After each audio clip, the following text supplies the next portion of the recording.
Welcome everybody. How is it going? Yeah, okay, so now we're finally starting. I hope you guys can hear me well. I'm sorry for the delay. We had some minor technical difficulties. Some of them were not that minor actually, but I think everything is working as intended now. If someone's already in the stream or in the chat, I'd hugely appreciate it if you can quickly write me if you can hear me well. Does my microphone work? Can you hear myself? Can you hear the game audio that's currently playing? Is the volume alright? Let me just quickly cover the windows because I don't want any speed or traffic lights to make any difficulties here for us. So I hope everybody's doing well. I hope this time everything's going smoothly. I checked. Since last time, the Twitch stream didn't really go off well. We had some difficulties with the stream being offline. I have it open right now on the side, and I think everything's working as intended. So we'll see if this will be alright. So welcome, Marut416. Yep, everything is good. Thank you so much for tuning in. Very lovely. I don't remember if you've joined us last time. I don't remember seeing you in the chat, but I'm very glad that you're here. We'll be starting off with Capsule Coliseum in a very short while. I just had some problems with the config, like the configuration file of my emulator disappearing apparently. I did not play throughout the whole week, ever since my last stream, and for some reason none of the settings were saved, or like the video settings, like the window size and resolution and all of that, so I'm just going to take 1 or 2 minutes to make sure that everything's working as intended before we can start. Yeah, so how's everybody doing so far? And for those of you who are already here, I'd really like to know, have you been with us last week when we already started this challenge, or are you a first-time viewer? And if the latter, what exactly intrigued you to click on the stream? Are you a fan of Capsule Coliseum already, or are you just curious what this game or the challenge we're doing is about? I'd really like to know that. I'll just quickly check this. Disable frame limiting. So what I'm trying to figure out here is, we played a game at double speed, which I explained in detail last time, but just to quickly catch up, we played in double speed because the game is very slow. It's a turn-based strategy game, and everything is moving so slowly, and even though it's a shame in terms of not hearing the music at the intended speed, it really helps us out having the gameplay be dynamic enough and smooth enough, especially for like a viewing experience for all of you guys. So I just want to see if I can do anything here to make things run a bit more smoothly, because now I just started the game, I booted it up, and I had the issue that whenever I enabled a speed hack, like the turbo mode, the game was, how would I say that? It wasn't responding well. It was always like stuttering and stopping at certain frames. It seems things are going okay now, so I'll just, let's just check if everything's good. Root writes, yes, I was there but didn't chat. I enjoyed it very much and I'm looking forward to this one. Thank you so much. It's lovely to see someone return from last week. I'm glad you enjoyed it. I hope I can deliver the same or even better experience this time. Okay, so without further ado, let's see if we see the game right now. And yes, we do. Amazing. Capsule Coliseum was my first PS2 game and the cornerstone of my childhood. Your videos on the game were a nostalgia trip. Thank you so much. I'm very appreciated. There's more videos coming very soon, although 1 or 2 videos on different games will probably be mixed in between, but it's all good nostalgic Yu-Gi-Oh fun, so I think many of you will appreciate it. Alright, the chat is working this time, so I don't have to I don't have to keep looking at the third monitor all the time. That is amazing. Let me just quickly also resize some of the windows here. Alright, so we can see the game. We will load right in. A quick recap for those of you who might have had to leave the stream early last time. I basically had set a small goal, I want to say, trying to beat at least the first 2 stages, and as you can see, we did exactly that. So also quick recap on what are we even doing here. This game is a spin-off title from 2005, I think.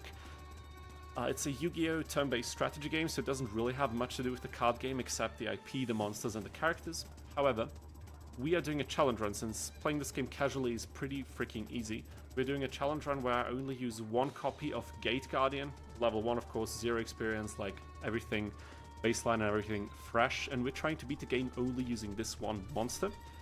And even though we had some difficulties last time, particularly at the beginning and some later character, actually not particularly in the beginning, it was the later characters, Marco and Mai, who gave us troubles, we managed to clear both first 2 stages, so we have 10 opponents down and we have stage 3, 4 up there in the left corner, and also the secret final 5th stage remaining. So without further ado, let's just quickly get into things. Yeah, so unlike the first stage, we have 5 opponents here and we can freely pick which one we want to tackle first, and I haven't really thought too much about what we're going to do here, so let's quickly try to think. And also I'll try not to talk way too much like last time, because I really screwed up my voice and I don't want to do that again. Okay. I think we recapped everything enough, at least. I'll probably repeat myself a few times for new viewers, but honestly, last time went better than I had expected. I know I said I want to clear the first 10 opponents, but honestly, I wasn't really sure if we will be able to do this, because we're only playing one single monster, and that is quite a limitation for this game in particular. The more pieces we have on the board, the more moves we have, the more we can like block passageways around the map, we can protect pieces with other pieces and stuff like that, and having only one monster and a symbol available is quite daunting, but we'll see how this goes. I think my prediction for today is I think we will be able to clear the 3rd stage. The only one who I think could give us trouble realistically is Marik, because his stage is not very big and he has a lot of high attack monsters. He plays Darkness as well. He has a few heavy hitters, like they're all heavy hitters essentially. But Odion is probably easy. Excuse me, Pegasus, even though he counters us, is probably fairly easy, and Keith and like Bakura is also quite easy, I think, I hope, and Keith, it will depend a bit on if we can find the right strategy. So honestly, the only reason why I haven't locked in Odion yet immediately is because I'm not sure if we might... Does it even make sense? No, it doesn't even make sense, because we can't recover monsters, we only play one, so... Okay, let me save the save state slot 1, and we will just go for Odion, screw it. Hello everyone, hope you're all doing well, writes Marquise von K. Plans, unfortunately my plans today had changed, but that means I can catch the stream today. Marquise, welcome back. I remember you telling that you won't make it to this week's stream. It's nice to see you, although I am sad that your plans didn't work out, but maybe next time. I'm certainly glad to see you here in the chat again. I think we're gonna have fun today, and I think, as I said, I think we'll be able to clear the 3rd stage for sure. Maybe Marik is going to be difficult, but after that I think it's going to be a bit tougher, because we are getting close to a point where our Gate Guardian might not be able to level up anymore, because we will hit level 9 relatively soon, I think. And also, for those of you who are already in the stream, can you tell me, do you hear me loud enough? Because I'm still speaking quite loudly, and I would like to speak a bit more quietly, but I'm always worried about whether you can hear me properly or not, so maybe you can give me some feedback while I'm thinking about a strategy. So Odion has a lot of monsters that move like diagonally, or in the one pattern that I don't know how to describe properly in English. So he will not be able to move in a straight line with too many of them. It will be like a zigzag around these corners. I'll probably want the fight to be around here, somewhere in the middle, so I can still fall back, I guess. Let's just go for it. Yeah. Sadly, my friend got sick today, so no meetup today. Ah, man, that's disappointing to hear. But I hope your friend gets well soon, so you can catch up with your plans relatively quickly. Okay, Gate Guardian, and we are on a roll. What you've seen just now is the frame stutter that I mentioned, or I guess the how would you say that? The frame rate dipping to 0 for a moment.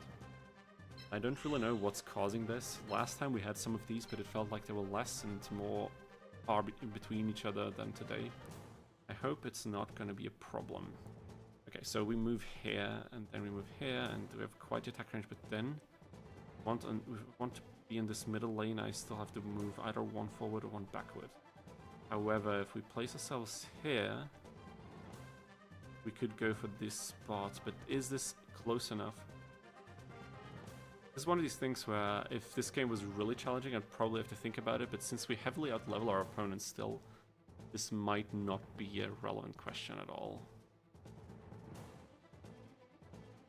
Screw it, I'll just go for this. And we'll move to save slot 3. There it is again. I really don't know what's causing this. Hmm. Oh my god, okay, this is getting really annoying. This is getting really annoying indeed. Can I do something to fix that? I have no idea. Okay, for now I think I'll close the streams that I have open. Very secondary windows so that they're not displayed at all times. Maybe it's just the CPU usage or something, but I honestly doubt that. So, I'd really like to know, for those of you who are returning viewers, and we have a few of you in the chat, what do you think, where will this challenge run stop today? Oh my god. Did you see that? 1 AP left. I think we planned things out very well with the AP game. What do you think where we'll have to stop today? I'm planning on streaming like probably 3 or 4 hours, similarly to last time, and honestly, if we have to reload a lot for some of these fights, it might take a while, not gonna lie. Okay, I might just want to move 1 tile here, probably. Let's see how it goes.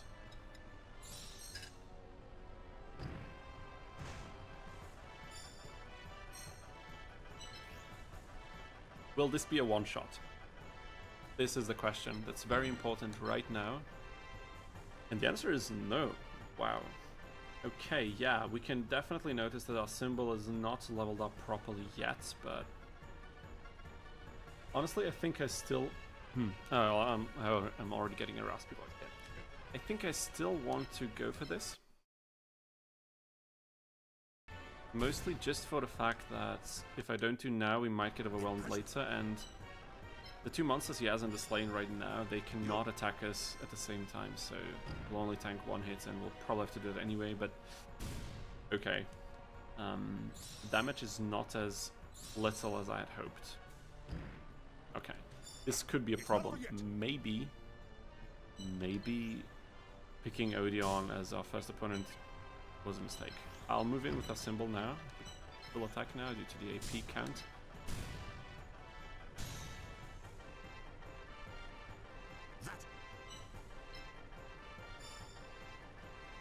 There's no way for me to attack these monsters in particular without being in attack range, because they can move to straight fields and they can attack for 1 field, which makes up the 3 fields of distance that we can have.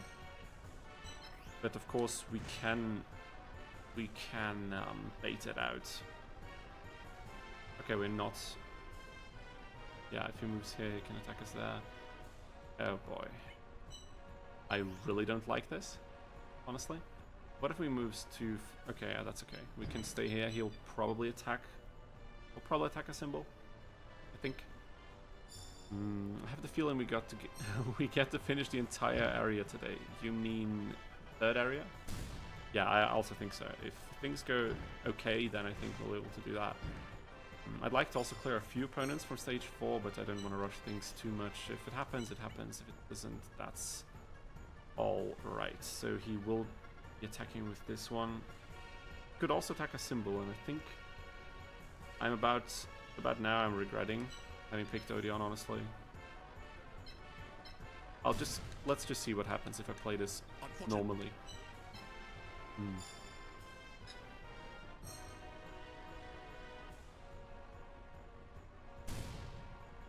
He'll get another attack in with this guy. And remember, we cannot one-shot these.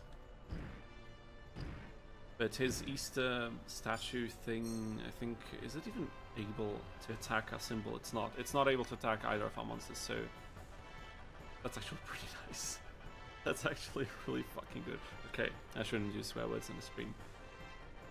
The other one will be able to, so we have to watch out for that. Oh boy. How are we gonna approach this? I can remove his Hitotsume Giant. He'll attack with his Rock Ogre Grotto. And if I move our symbol away, he can attack with the Statue of Easter Island. This thing is still quite far in the back, so I think it's gonna get pretty complicated from here on out.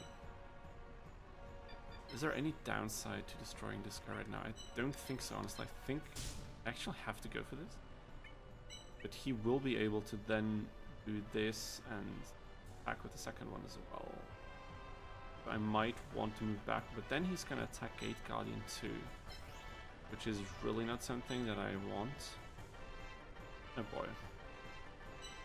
Odion might have been a mistake. I'll just try to play this out, but I'm getting the feeling that we should have gone for, I don't know, maybe for Bakura or Pegasus first.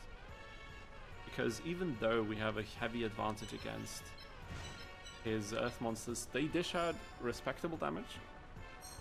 Our health pools are not that large, but if we had a level up, particularly for our symbol, we could increase the effect strength we have. Oh god, he's gonna do 2 attacks. I mean, no, that's not. That is really not good. Oh my god, oh my god. So what I'm thinking is if we manage to clear Area 3, Area 4 is not that much harder in particular, it's just that opponents start to play even more monsters, and some of the maps are finicky, honestly. Like Shadi is going to be very interesting. I think Ishizu will be doable. Kaiba is going to be interesting for sure as well. We might get into a rough spot soon. That's what I'm thinking.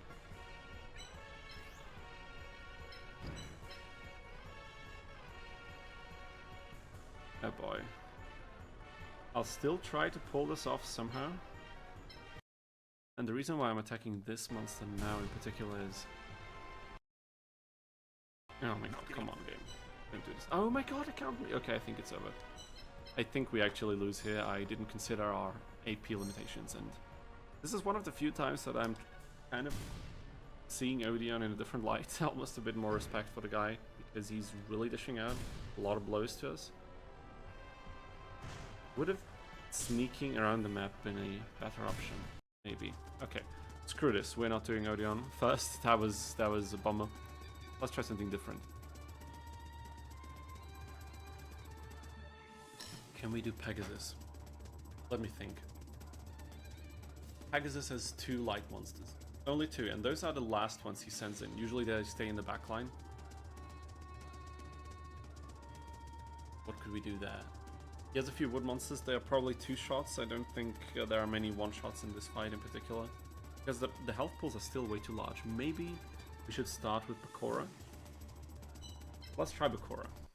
Let's try Bakura. Why not?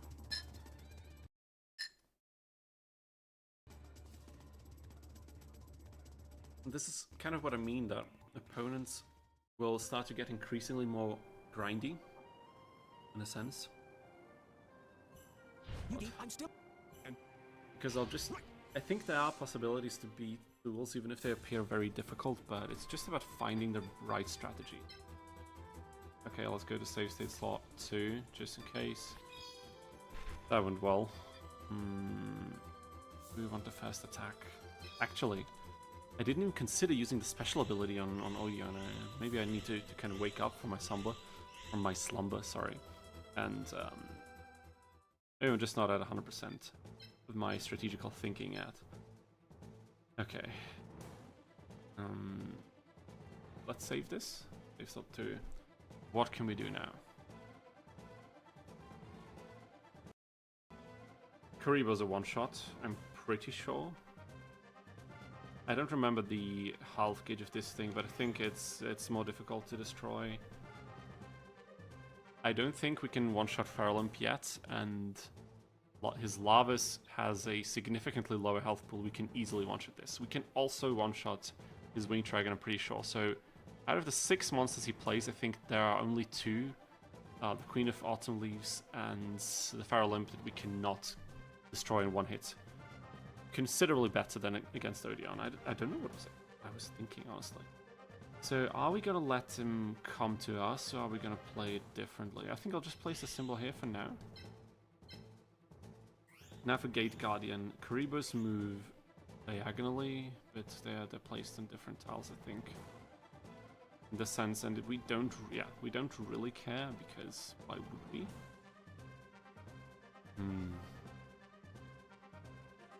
These will move in a unit, like, speaking from experience, probably won't really work out picking them apart without tanking a few hits, but I still think this is our best bet, because if we could get rid of the Winged Dragon or get rid of Karibo early on, or maybe the Farolymp in 2 hits, if we have a block, we'll only tank a few attacks, Lavas will not deal a lot of damage, the Dragon probably also not, so I think this will be our best bet here. We move here, and maybe here, and we can already attack quite decently. Let's just try it. Okay. Let's see what's gonna happen. It's time to start.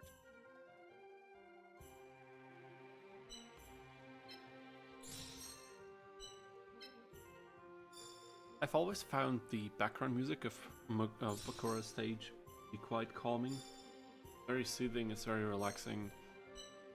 But, wait a minute. Could we do this now? I think I'll save a turn of AP, just so we can block.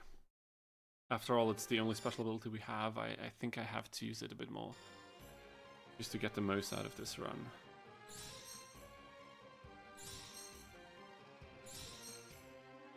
And in the meantime, I will still want to check up on the stream, just so I know that everything's going well. My OBS interface, the way I have set it up right now, sadly, is not that fantastic.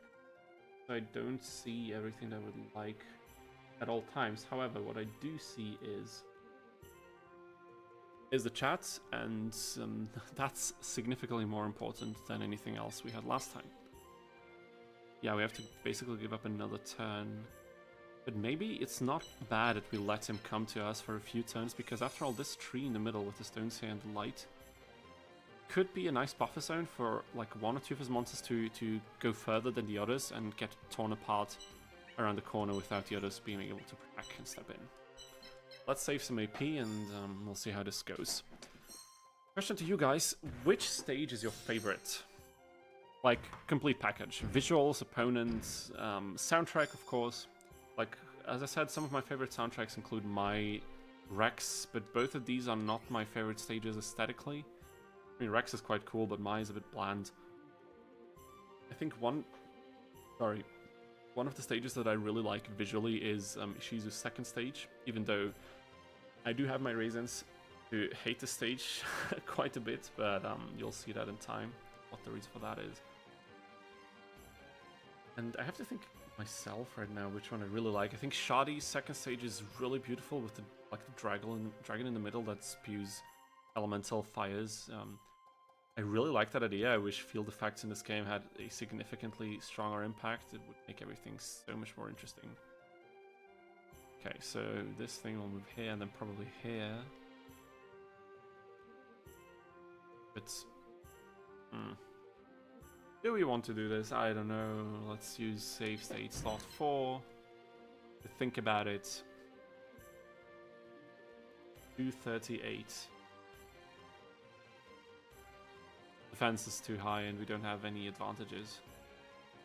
Not gonna work out. Let's use it like this, it's okay.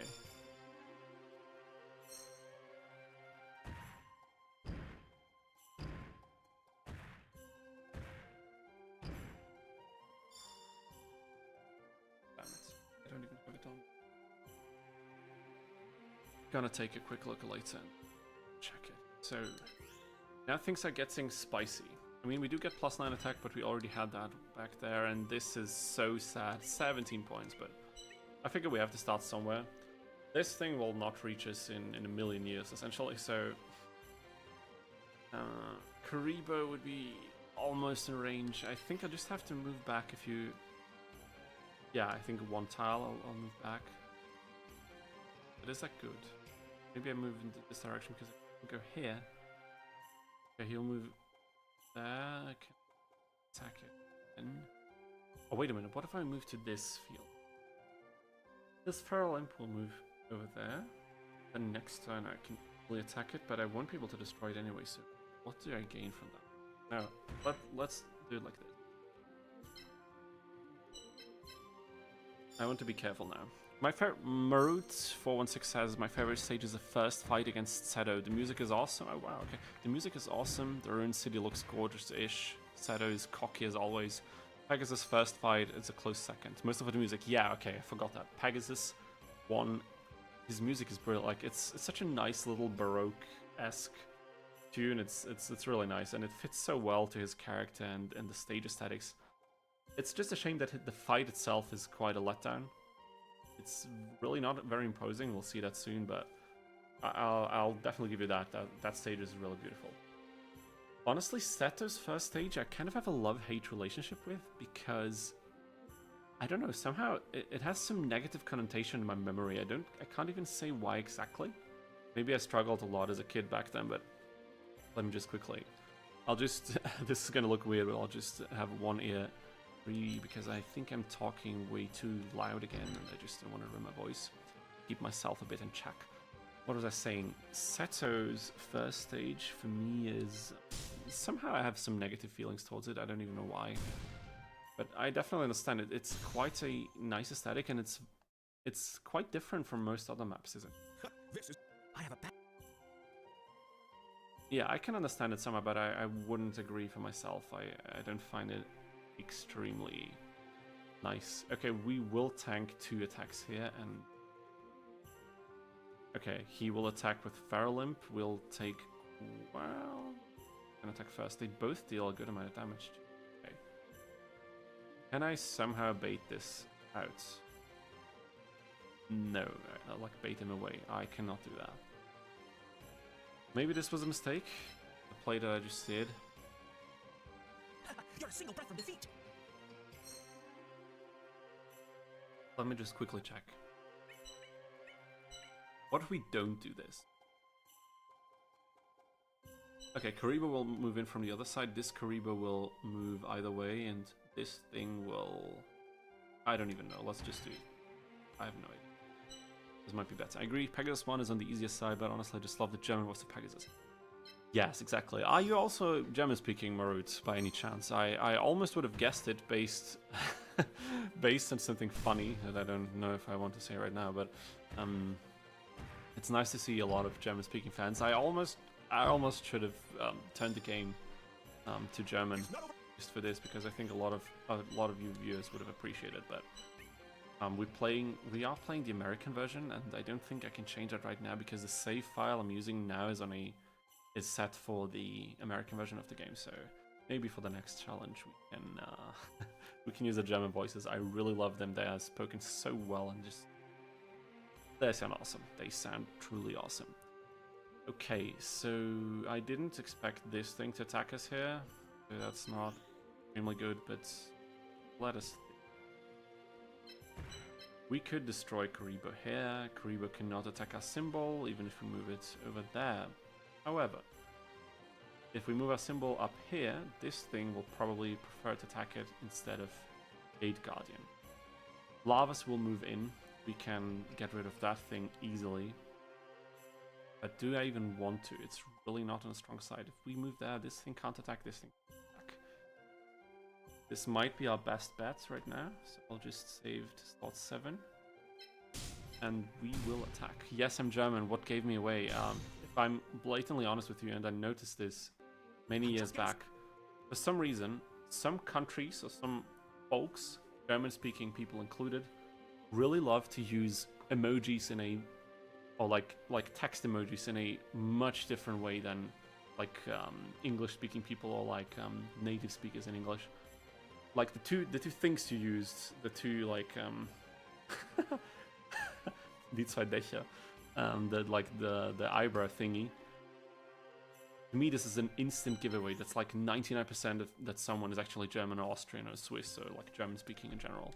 I don't know why. Maybe you can tell me about your experiences, but I picked up on that years ago, and so far the success rate has been quite high. I have to admit.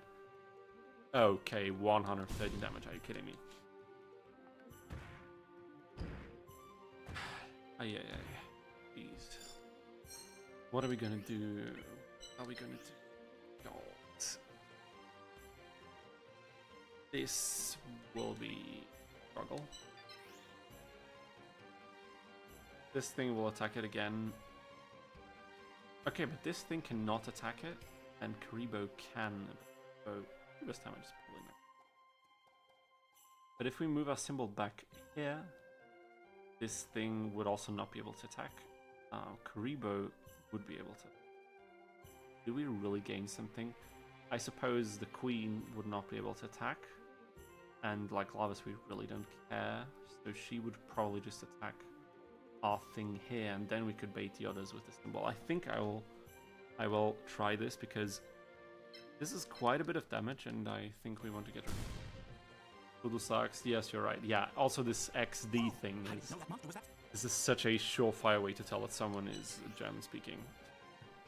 I don't know why it's I use these also like when I was younger, and then once I noticed that a lot of German speaking people are using them, I don't know, wanted to stop.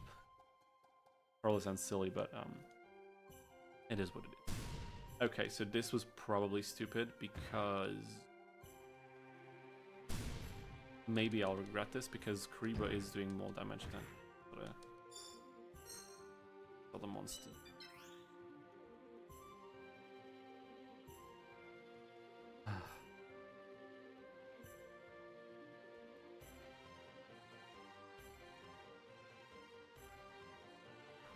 I could move this one field forward. It would still get two. No, it would only get attacked. It would get attacked by two monsters. Oh my god. However, what if we do this?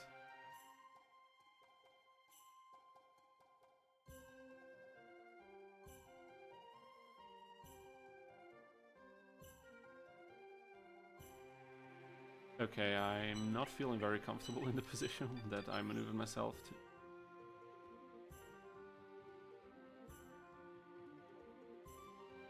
But the dragon will attack us anyway.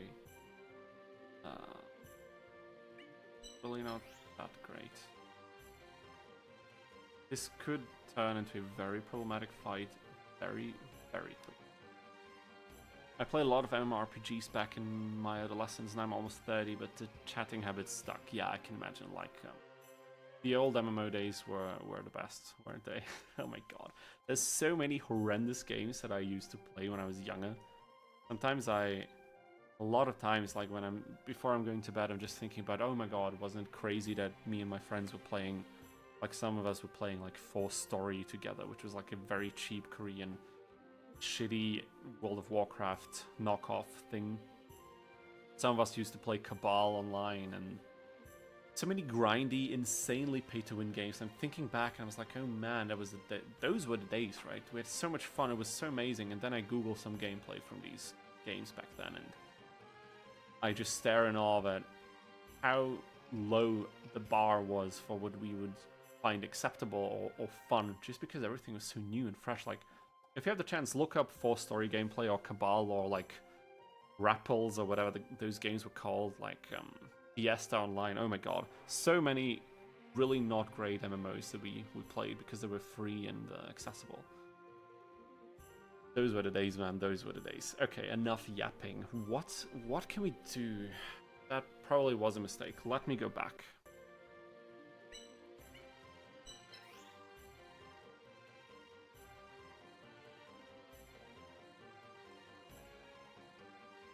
Can I do anything to prevent these?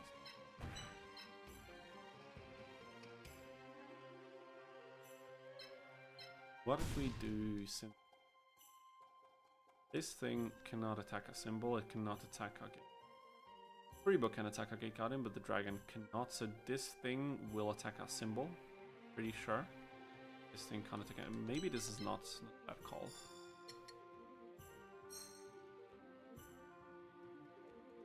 I'm wondering, Marik, what was your favorite MMO back in the day? Because the comment you wrote, it implies you're no longer playing them. And I definitely feel that. I'm also no longer playing them really, but sometimes I do think about going back. Just for the lols.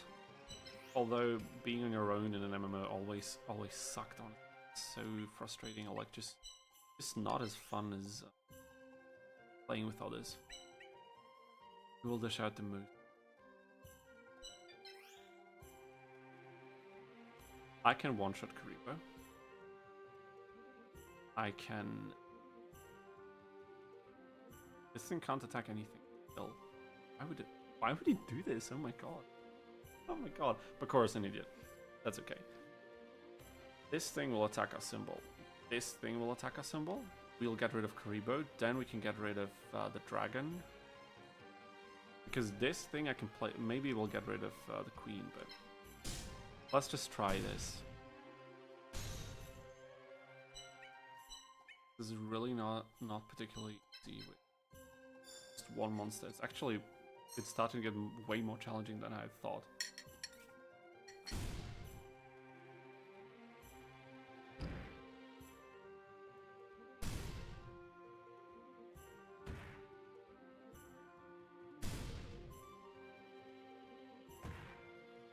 Okay, he's officially a moron. But we are in a lot of trouble still.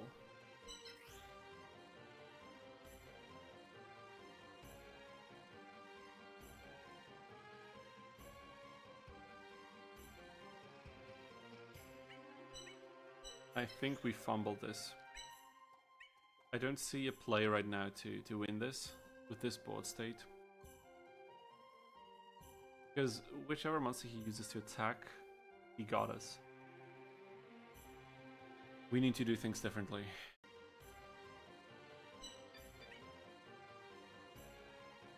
I think I have to attack early before any of them appear. Maybe even as early as this. He will move. But she can retaliate, dude. It's so annoying. Let's go for a different strategy. What if I can get rid of these two over there, but I can bait the others with a symbol and then come back around? Because we do have a lot of range with Gate Guardian. I can't forget that. Mostly Aeon, I didn't really play Aeon a lot, and Medin 2, I didn't play Medin 2 a lot, and I kind of want to say thankfully, because... yeah. I don't know. Didn't strike me as a particularly high quality game. I had friends when I was like younger, when I was like 12 years old or something, they were saying like, oh yeah, you have to play Medin, it's so good, and it's way better than World of Warcraft, it's so shitty, you have to pay for it, and I'm, dude, probably a reason. Oh my god, sorry, I was talking so much, and now I loaded back to different save file. Let me just read your comments. Aletta was such a bad pay-to-win game. Oh yeah, exactly. In hindsight, but the music was wonderful to the point that I used to have the game in the background just to listen to it. That's incredible.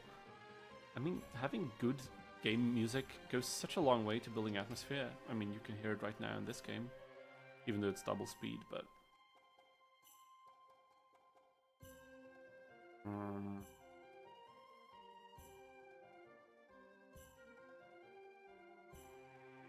Karibo, where will Karibo... Over there, right? What if we play things slightly different? Let's just go for something like this. Let's use this obstacle.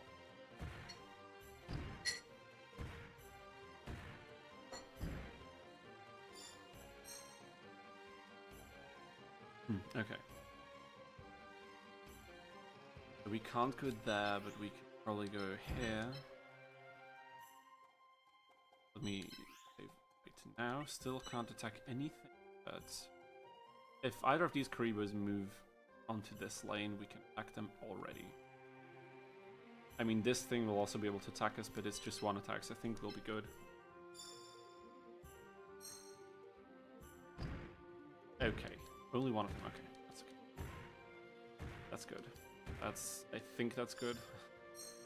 I want it to be good, but I have no idea. Maybe I'll just move this to the back corner. Then I think that you can probably start jumping my monster here. He can attack twice next turn. He can attack with the other Karibo. He can attack with his Queen of Autumn Leaves. This fight would also be easier if we had one more level up on our symbol, but it just wasn't possible. Maybe even one more level on Gate Guardian, we might be able to one-shot Feral Imp. Wait a minute. What's the... Okay. Gonna take a couple kills. Maybe 3 or something. Level up. So, I think our best bet is probably going for this Karibo hit, right? Oh no! Oh no! This thing can also... Oh, that's bullshit. That's honestly nonsense.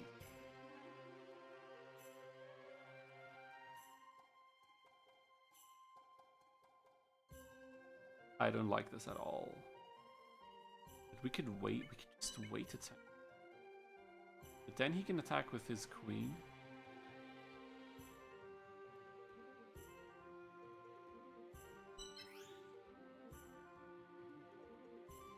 That's what's problematic about this. Let me think. This thing will probably move here or here. I could attack it once if the other monsters are all going that way. We will take one blow from this. And this thing. But maybe that's okay. We can then bait it on the symbol and then we might be able to do something. Probably. Because this queen will sit here. Then I can place our symbol here. And she'll be able to attack it. I'll screw it. I'll just go. Okay, I'm back. Had to leave for a moment. Welcome back, Marquise. Glad to see you here. I'm currently struggling a bit with the way that I'm approaching Bakura here. I feel a bit stuck. Again, if we had one more level up on either of our pieces, I think we could one-shot Pharaoh Limp, making everything a lot easier, but we're just shy of that. If this doesn't work out well, I'll have to go for Pegasus, because I don't know what our other options would be after that. I have to defeat one of these three. I think those are the easiest.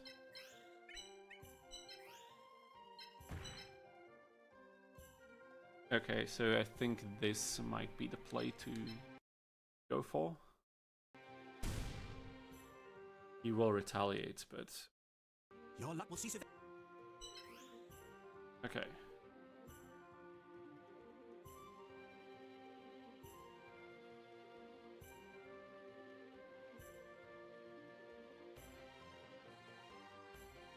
Let me think shortly. He has 2 attacks ready. Did you clear Odion? No, I didn't. Okay, I didn't realize you left us quite early. Yeah, the rest of the Odion map was shockingly short. I realized quickly that Odion... Like, we're struggling against Odion because we are still missing... I think if we had one more level up on our symbol and more effect rate stat on our symbol, we'd be able to one-shot some of his monsters already and maybe take less damage from them, because they hit still way too hard for the fight to be very easy. And as you can see, our symbol is at 91 XP. One more win and we got it. So, yeah, I decided against Odion, and if we can't do Bakura right now, I'll probably have to try Pegasus. That's probably what we'll have to do then. So the strategy that I'm going for now is we also had a failed attempt against Bakura, and then I reloaded. He has 2 attacks, and I don't know where to bait him, but I think best to spread them out on a few of our pieces. Let's just go for something like this. You're a single breath from defeat.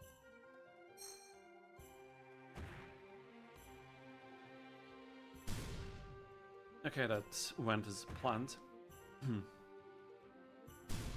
And this thing is doing much more damage, so... Now the others are moving in, and this is getting quite difficult. As I said before, this is... Like, as I said with Odion, this... Doing a challenge run like this is really making me respect his opponents way more than I otherwise would. I really, really do not like this.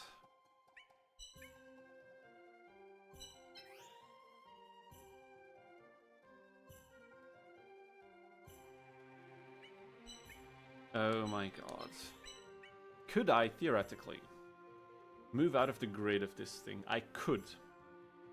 Maybe it's time to reload the whole thing, because this thing can only move in a diagonal pattern, and it can also only attack, because it has this, like this hedgehog style of attacking tiles around you, but like it has to be 2 tiles away, so you can only hit things that are 2 in front of you, behind you, to the side, or 2 diagonal to you.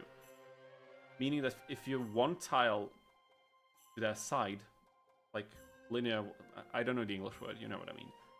If I was here, this thing would have no means of attacking us. If we screw this up, I'll try reloading and resetting our position, but maybe we can do it this way as well. The queen will attack a symbol. This thing is dead. This Karibo will attack. We'll again get an attack on our pieces. And I don't know what to prioritize afterwards, because then the damage is already getting quite significant. Gonna be difficult.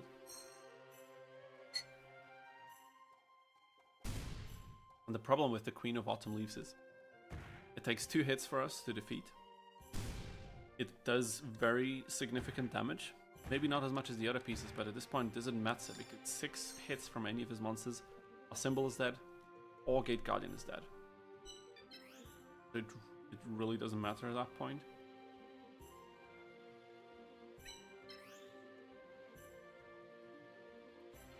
Oh my god, but then we get hit. We get hit by the other Karibo. This is such a shame. Yeah, she's kind of like a bow user in Fire Emblem. When you get to melee range, they can't attack back. But is it, in that case, is it like the bow users cannot go like step 1 tile back to attack you then, or are they like completely locked out? Because that's what would happen to her. There would be no way for her to get in any position to attack us.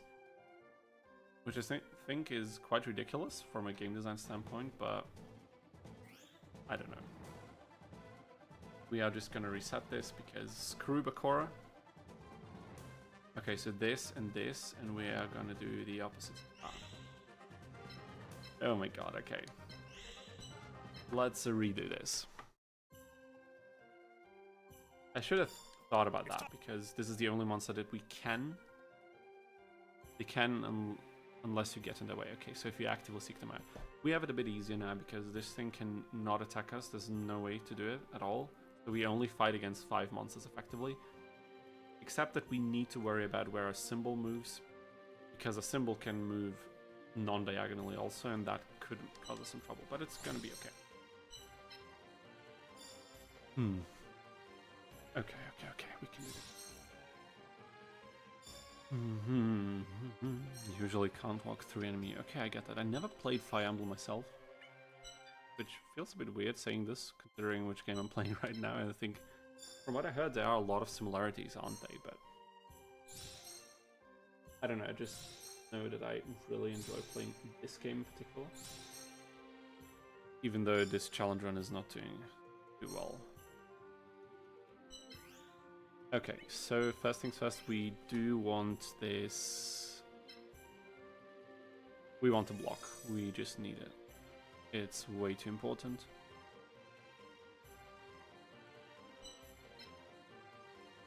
And now we'll see how the rest goes. One weird thing about this game is also how unevenly the elements amongst the opponents are distributed amongst the opponents. 3 out of 5 opponents in this stage are dark based. Let me think. In the first stage we had Duke. Now we have, in the second stage we had none, and now we have 3 of them. In the fourth stage we have actually only 1. It's not even that's unbalanced. There's just a few elements that are very underrepresented, I feel.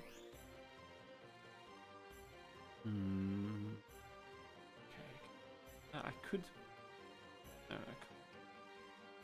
So this essentially locks me out of playing this part of the map. We can't get through because we dodged the queen. Oh my god. Okay, so I don't really know what to do right now.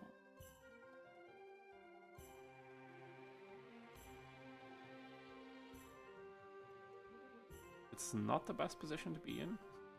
That's what it feels like anyway. But I guess we could. I mean, I'll just move on this place. Screw it.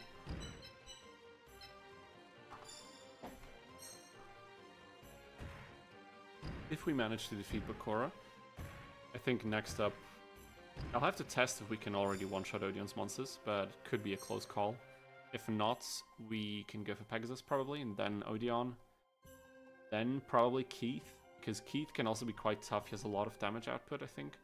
But his monsters are spread across 3 lanes evenly, so we might be able to dodge around them. And then Marik. Marik is going to be a pain. How much XP does Gate Guardian need to level up? 41. I'm not quite sure anymore, but I think that the XP gain is dependent on the difference between the levels of the monsters. So the fire monster is way higher than the others, so we'll get less XP, I think. Because at the beginning, a killing blow rewards 20. And in this case, 3 would be... Actually, if we have another attack, 2 monsters would be enough. But so we'll see about that. It will level up after this fight, though. That's basically guaranteed. It is guaranteed, essentially. Okay. So, if we move here, there's no way for this thing to attack us. Let's save. Let's try it like this. Let's just stay chill.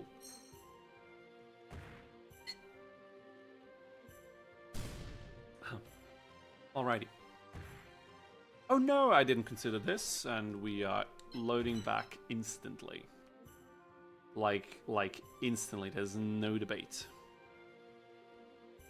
I guess the enemy symbol is the only thing that gives you a decent amount of XP at this point. Probably, yeah. I mean, considering that the Queen of Autumn Leaves cannot hit us at all, we can absolutely go for their symbol as soon as we clear the rest of their opponents, like Bakura in this case. And his symbol is a one-shot. It's just that Gate Guardian is not mobile enough to reach it in time, so we can't go straight for the symbol. And getting the other XP points is good as well. To be completely frank with you, I think the whole leveling shenanigans will bite us in the ass eventually. The way that this has been going so far, I don't think we can beat this challenge. I have one particular opponent, I don't know if you can guess which one. I have one particular opponent in mind that I think will be completely unbeatable by doing this. But I don't want to give up just now. I really want to see how far we can go, how far we can push this.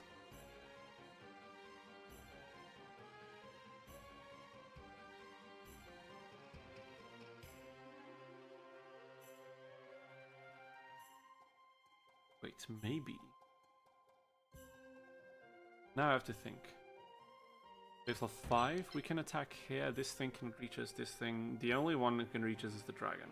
He'll move here, nicely. This thing will move here. Then we can move back. Dragon cannot reach us anymore. We can attack this thing.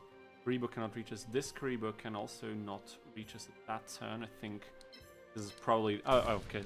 Of course, we also need a second attack for the Feral Imp. I forgot that. 1, 2, 3, but the path is blocked. I think best is just stay there and wait things. Maybe my best move is to attack this turn. God. I think the opponent I have in mind will be the crux of essentially all challenges that involve like one single monster or darkness monsters in particular. But there's just so many cool darkness monsters in this game, it would be a shame not to try it. Okay, we will... Oh my god, in this position, we don't really have a bet. Yeah, we need to go for this, I'm pretty sure. I am pretty freaking sure. I'm just getting started. How much did we get? Did we...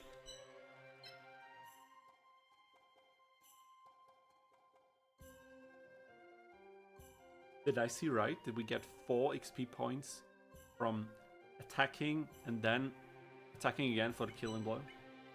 Is this game serious? Oh my god. Okay, Karibo will attack us from the front. We can... Maybe not. It depends on how he wants to move. His Lavas will move there, for sure. Karibo will be here, and the dragon will be here, I presume. We destroy Karibo. This Karibo will be here or here. Doesn't really matter at this point. We destroy Karibo. The dragon will probably still not be able to attack us. We can destroy the other Karibo. I think we can do this. Only 3 XP, yeah. Probably 1 for the attack and 3 for the destruction, right? Insane. That's really rough. But it's okay. The final XP, we might be able to hit level 8 with Gate Guardian after this fight. But I think symbol effect rate will be way more significant. And also, maybe not leveling up Gate Guardian for less AP cost might be preferable anyway. Let's try this. I think we can do this, honestly. I'm pretty confident.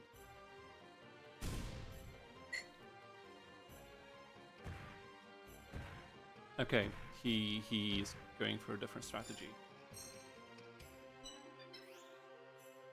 The cool thing is now, as long as he cannot reach us with most of these monsters, this thing can't attack us, we know that. At least if we set up our symbol correctly. And we can do that, we can just place it here, for example. Bait the Karibo attack and then chill out. This thing is very slow, and this thing is suffering from this obstacle quite a lot, so... I think we found a very good strategy. I'm quite satisfied with this. Save slot 7.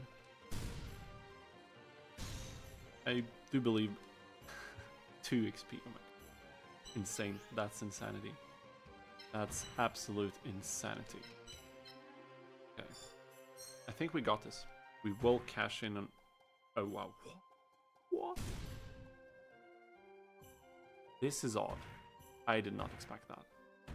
Honestly, I had no idea. But it's okay, I don't even think it matters. Because at this point we can just do this. Yeah, Bakura is not the greatest player of all time, for sure. 2 XP again, but we're climbing there, we're getting there, it's all good. This thing, yeah, it'll take ages to reach. It's okay.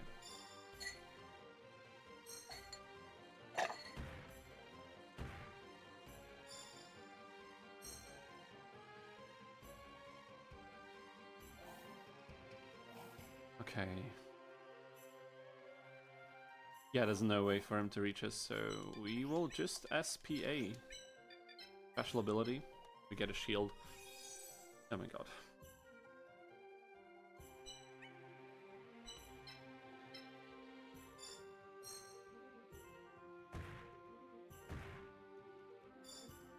I suppose this thing could get dangerously close. But it will move here or there, like... Well, that would not be great for us.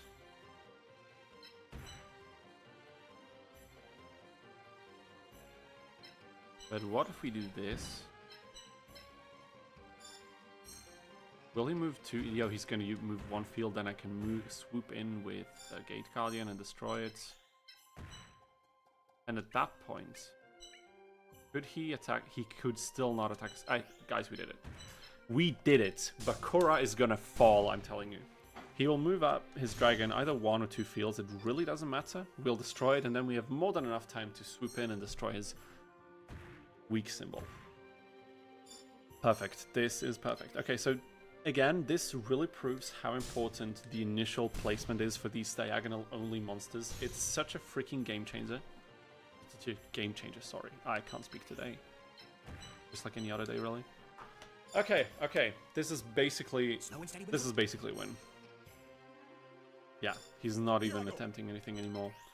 So we can chill out. Now we can think about what we're gonna do next. Pegasus or Odion?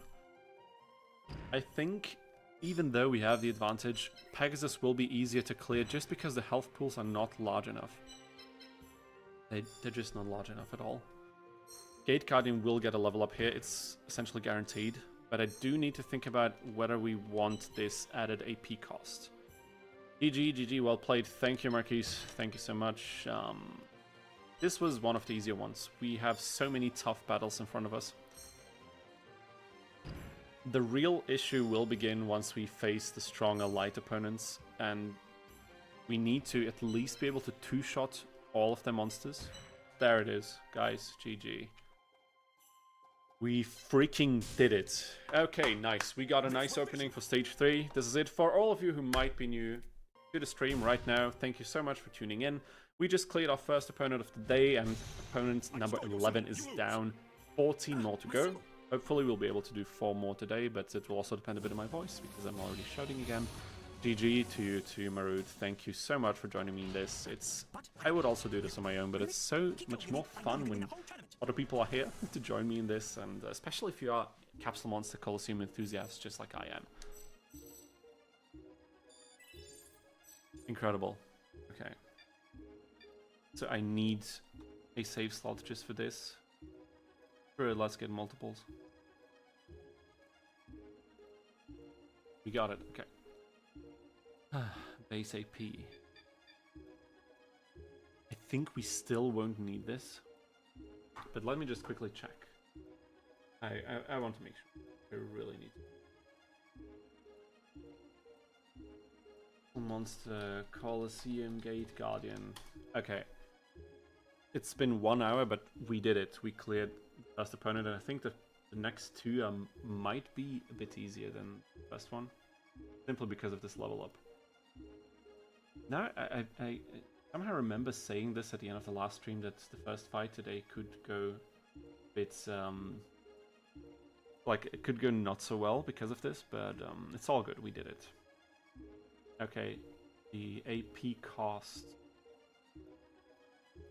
Level 7 to level 8, it does increase 184. Oh boy.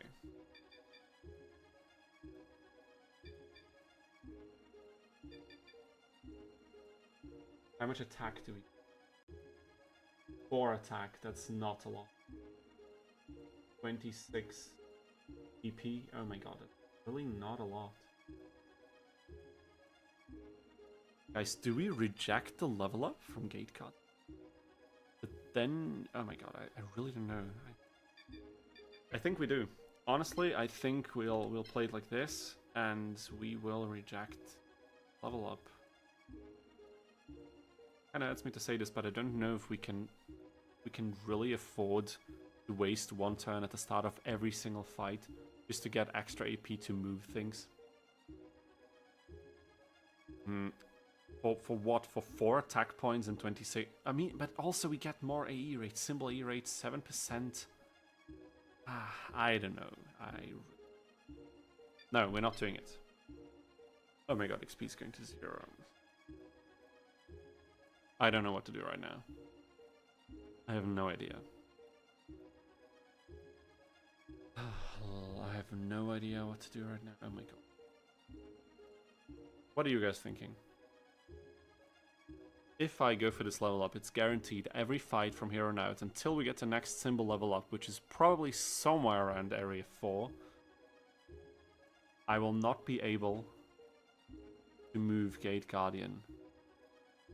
Maybe I shouldn't have gone for effects strength, because if we go for 1 point of AP, it is enough to move Gate Guardian even at max level. Still. And level 9, we do get another decent boost of PP and attack. No, not attack. Attack is quite poor still, but...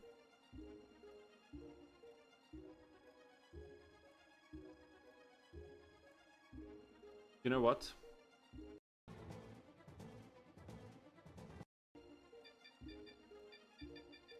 I'm going back. I'm going back.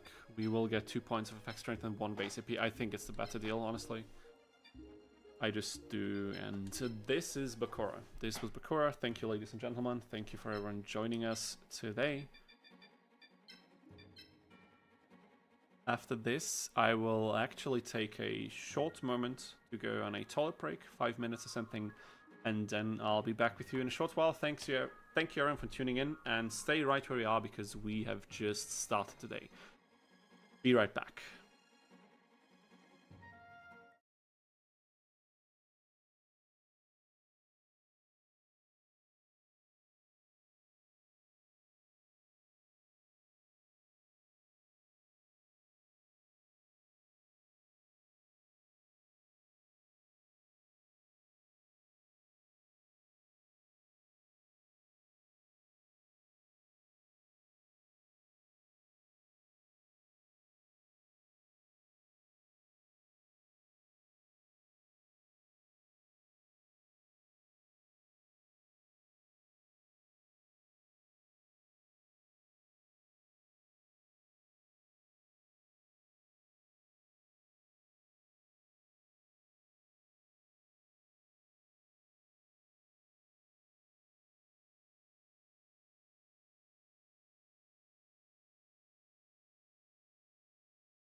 Alright, welcome back, people. Thank you for waiting shortly on me.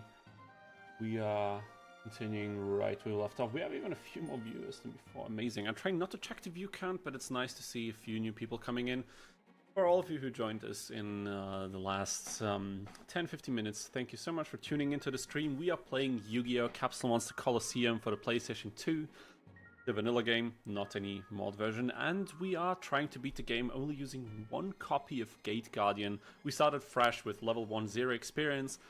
We have 11 opponents down so far. We just cleared Bakura in the third area, and things are getting very, very interesting from now on. Also, I'm trying not to talk too loudly, so if I'm too quiet and I need to move my microphone a little bit closer to myself, please make sure to tell me in the chat, and otherwise, I hope you have a nice stay and have some fun with us tonight. How's everybody doing? Marquise was writing, I agree, this seems to be the best call. That was actually Marut, and I think Marut, you're right, and we'll see how this goes, but I think leveling up this way, having one more point in AP will just be more beneficial long term. I think Gate Guardian will reach level 9 before we can really do something with our symbol again, and just want to stay safe. Marquise writes, it's very interesting to see have the game changes to be just be reducing the amount of monsters in one team. Dino has to think in a very different way in many aspects of the game. Oh, you wrote something before that, I think that's what you're referencing. I'm also not that sure. PP get more important because you have to tank more and more attacks the farther you get. That is true, but honestly, for the PP increase, and PP are the health points in this game for anybody wondering, it only really gets relevant if the amount is sizable enough, because most monsters will, even with elemental disadvantages, deal at least like what? 100 and something damage usually, so the amount of PP you'd need to have to survive one more attack is at least that, I figure. So of course there will be certain thresholds, but we'd have to do a lot of spreadsheet calculations in order to figure this out, and I think this way it feels a bit more intuitive, and I hope it will prove to be a good choice. I'm really curious now how Odion will play out with our new stat. Oh, God.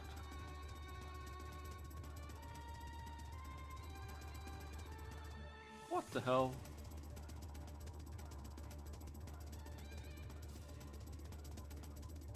I don't get this.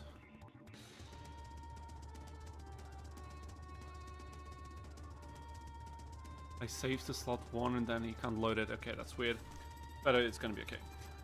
It's very interesting to see if the game changes to just be reducing the amount of monsters in one's team. Way in many aspects of the game. Like, do you mean that I'm not quite sure what you mean, Marquis. Oh, sorry, actually I didn't catch up with a few of your messages. I believe people will get more and more important. Symbol need to think. Yeah, it's true. My playthrough, I would have never thought about declining a level up on my monsters. Yeah, I can definitely see that. I'm gonna tell you something from my Exodia run, without spoiling anything until the video comes out. You definitely start to think about it once you notice that you're running out of AP all the time. Then it really becomes a matter of, can I really sacrifice this? Because if you have monsters that you can't use, and you can't use them for so many turns in the game, a few more points on attack or PP really start not mattering, because if you can't use them more often enough, you lose so much. Like, it's a bit different having only one monster in the team, but yeah, the game gets a lot more complicated and theory crafty the harder you make it for yourself. Okay, let's go Odion. Also, I'll take a few bites here and there. I hope it's not too loud.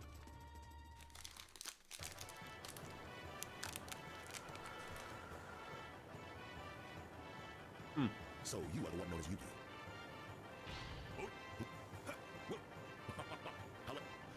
It's time to...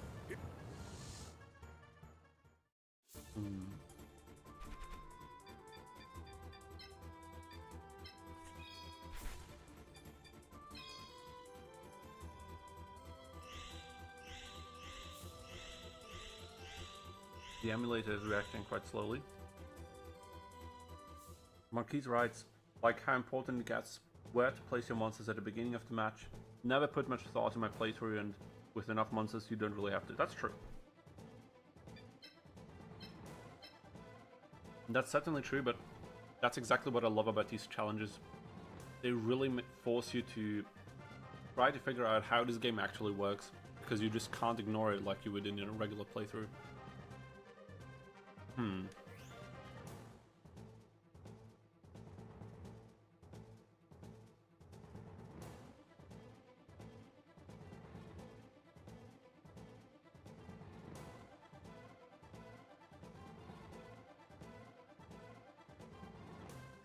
Okay, again, so if we are here... I wanted to do it the opposite way. We are here and here. We can probably, like, we can dodge one of these monsters for the entire game. That might be the difference that we need. But I'm just hoping that the effect strength difference now will be the difference that we needed. If it's not, I will try to go for Pegasus first, maybe, but at this point, does it really matter? Because this is the set of pieces we'll have against Odion, whatever we do, I think, so... I'm not quite sure if this will be enough. Let's just try our best. Let's go for the shield again. Try to do it that way.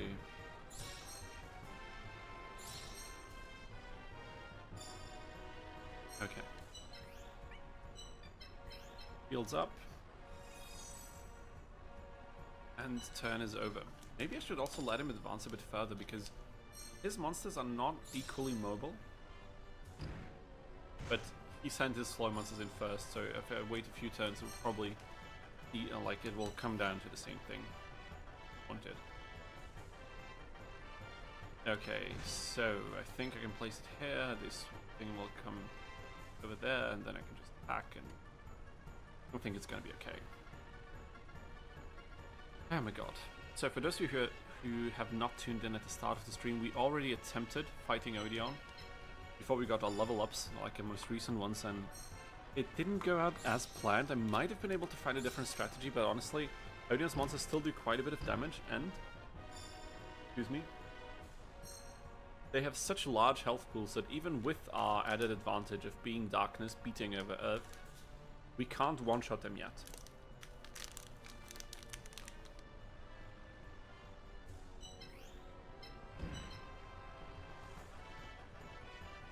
You see?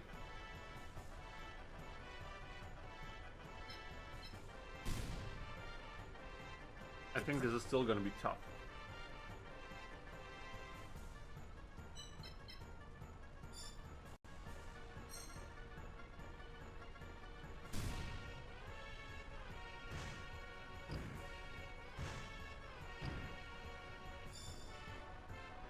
It's not over yet. I'm thinking... we don't need to worry about that one in the corner. Get the XP gain is so little, it's comical. Get rid of his monster and lure his other giant into attacking our symbol first. Maybe something like that. Okay.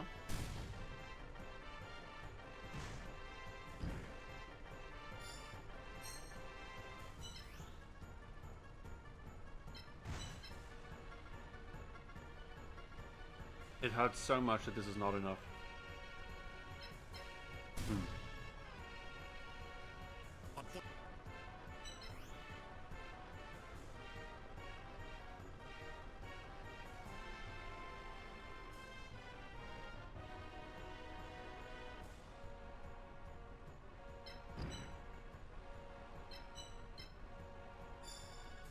Okay. What I'm trying to do now is quickly get rid of the giant and then get rid of this statue of Easter Island. Because these other two monsters cannot attack us. The other statue cannot attack us, and this grotto, whatever thing, Rocco Grotto number 1, can also not attack us. So these two are completely, this one and this one, are completely out. They cannot reach us if we don't want them to. This thing is a one-shot. So if I can clear this thing,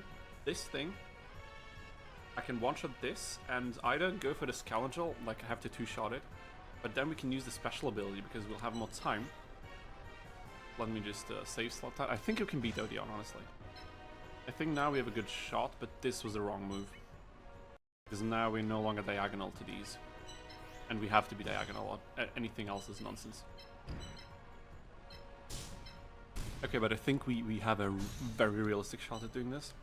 And geez, it's so difficult speaking from a diaphragm when you're sitting down like this. I don't know, when I'm singing or like I'm trying to sing, I feel like I have a much easier time to do this, and I don't know. Whenever I'm talking, especially for a prolonged time, it just feels like I'm putting so much strain on my voice, it's ridiculous. So just quickly checking, I did upload a video on my other YouTube channel today, on my channel where I review soundtracks for video games. It was about a Tekken soundtrack, and the video's kind of bombing, honestly, which is a bit disappointing, but what can you do?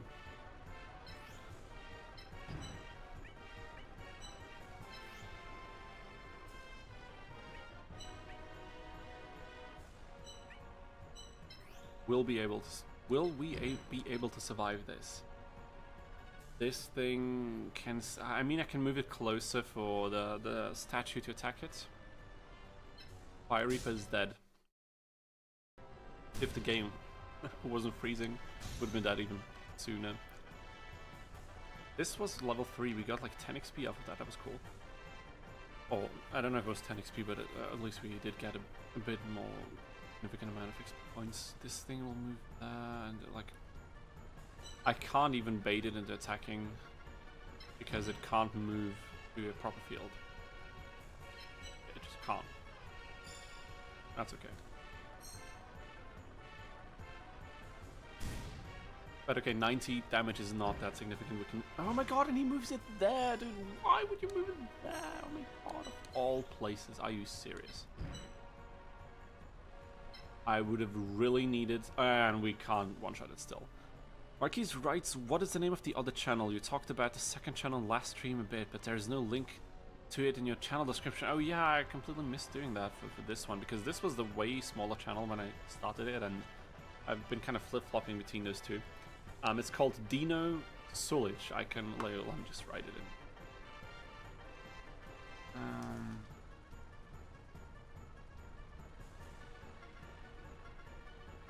I think this is the channel link.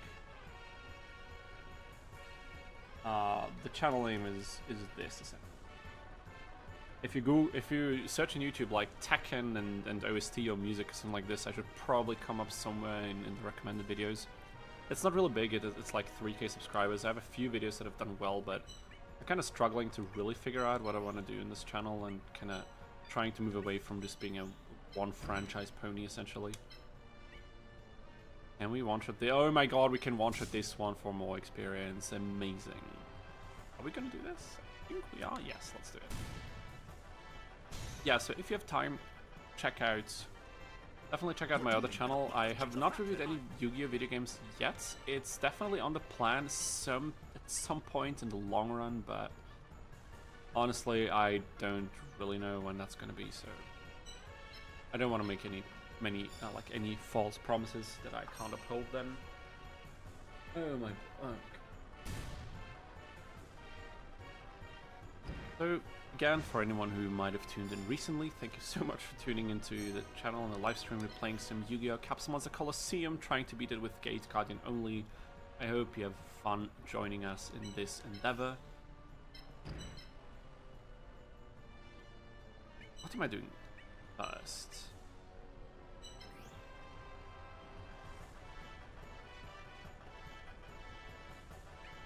Can this thing attack us? No, it cannot. We still need a different save slot. I could attack this monster. We will get attacked later on by Scalangel, but this thing will probably attack a symbol first, so I'll just go for it. Gonna check it out for sure. I love to listen to video game OST and always happy to find new ones. Amazing, that's glad to hear. So thank you for checking out the other channel as well. I'd always like to say the main channel, but honestly I've been way more active on this channel recently, so it's difficult for me to say which one is more active than the other. I would like to do more on both of them, but you know, real life with work and university and everything being the way, it's just it's just not very feasible at the moment. But maybe at some point in the near future. Now we have to be careful. We're reaching a critical point here where we could... He moved his spot because he probably wanted... He can't, but wait, he can't even reach a symbol. What is he doing? Oh my god. Okay, this is so good for us. We can just chill out and win it by destroying his last monster here as well. And with this, I don't think Odion can one-shot our Gate Guardian with this Calendar. And with this, we will actually be able to beat Odion. It's a very close fight, or rather, it's been a very close fight, but it's looking very good. It's looking extremely good, actually. And yes, this is it, guys. We did it. Opponent number 2 in Area 3. We have done it. Oh my god. Odion falls, and only 3 more to go in this stage. And yes, he didn't die yet. I was a bit early with the celebrations, but there's no way for him to beat us anymore. There's just no way. As you can see, he's basically given up. I will deal 1 blow to this monster just for the XP. Let's see how much we get. Oh my god, it's 1 point. That's laughable. It's fine. At this point, it sounds like that these YouTube channels are your hobby, not your job. Happy to wait for video if it meets the quality you want. Exactly. And GG to you too. Thank you for watching. I really appreciate it. I love that you guys are so active in the chat. GG to you too. Maroots. Retroactive. Oh my god. The first comment we get off of the Twitch stream that today is actually working and didn't last time when we got genuine comments at the beginning. It's spam advertisements. I will not get cheap viewers at stream view, and I will block you in the chat. Thank you very much. Yeah, thank you so much for you guys for engaging in the chat with me and following along on this journey. I really appreciate it. I was dreaming about making content about this game and also streaming gameplay and stuff like that for years, way back when I was like 12 and 13 and stuff like this. And the fact that I'm finally doing it is, I don't know, it's so nice. And as you said, Marquise, it's definitely not my job. I don't know if I would want it to be, honestly. If I had like a big following on either channels and for quite a while and I could sustain myself realistically, I'd probably try to do it. But I'm also teaching guitar, not just in like an established school, also on the side in like in a private setting, so I could always keep some students on the side to have enough income to survive should things go wrong. So probably something I'm gonna do if things go well on YouTube. Just do a little bit of YouTube as much as I can, and the rest I will just be flexible with work to have enough money to live comfortably and have everything that I need in day-to-day life. And this is Odion. Thank you very much. Fun fact, in the near future, the TCG will get new cards based on Odion. Wow, I didn't know that. I've been so out of the loop in the TCG. The last time I really checked into modern Yu-Gi-Oh! And the meta was when Master Duel dropped. Was that still during COVID? I don't even remember. No, I don't think so, because it hasn't been that long, right? It's just been a couple of years or something. No level ups, that's okay. The last time when I checked into that, like, meta, what I played was Tearzu is what I tried out. Not Tearzu, oh my god, it's a YouTube channel. But like Zoo something or something Zoo, I think. There was also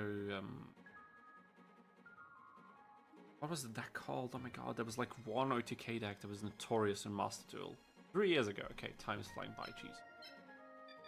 But that's about right. Sky Strikers were a thing, but they weren't like top decks in the meta at Master Duel at that point. It was very early Master Duel meta, I don't know. There was one like using the Heralds to like do nasty combos and just negate everything that you put out. Now, Master Duel is celebrating its 3rd year at this moment. Yeah, I've seen it. I've logged in occasionally to get a few points back, but I'm not really interested in playing Modern Yu-Gi-Oh! And Master Duel right now. Last year, I was quite big into the Digimon TCG. I really loved playing that. I even played at a few locals here where I live, and I spent way too much money on cards last year, to be quite frank with you. I really liked... Yeah, Drytron. Oh my god, it was freaking Drytron. So annoying to play against.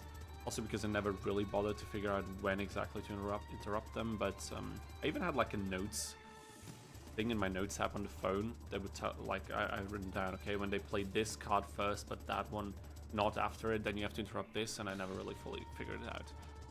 I'm playing Digimon at the moment. Amazing. I've been out of the loop at Digimon completely. I played it for a short while and then I stopped due to like time constraints. The day that they play locals here where I live, I got a job offer for just that one day in the week, and it was very much something that I wanted to do at the moment. So I can't go to locals right now anyways, and then I just kind of fell out of the loop again because I didn't want to spend money on cards all the time if I didn't have opportunities to play, really, you know what I mean?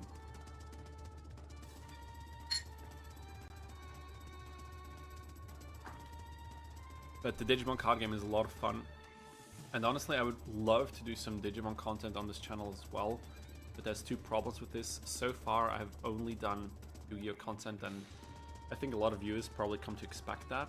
It's okay to kind of break out of a niche, but I need to make sure that the people watching my videos right now would also like whatever else I put out. Otherwise, the channel might, you know, not do as well as it could. If you look at my channel description on this YouTube channel right here on Dino, you will also see that, what was I gonna say? I've written that I want to cover other franchises as well, like Tekken, Digimon, and all these other good things, and I never did so far. I will probably do it at some point in the future. The other reason why I haven't done it yet is because I'm really not big on the Digimon video games. I didn't really grow up with them, and I don't know much about them. The only reason why I'm able to do these challenge runs in Capsule Coliseum, for example, is because I've been playing it so much over the years. Like, when I was younger, I've been playing them on and off. Like, every few years I do at least one playthrough with different elements or something. And then after many years of absence, I discovered the Libra mod, and it was just like, damn, dude. And it kind of, even though I didn't play the Libra mod a lot yet, it kind of reignited my passion for the game.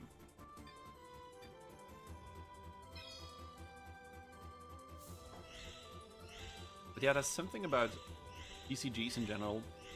Digimon was the first TCG I played properly as an adult, and the only one.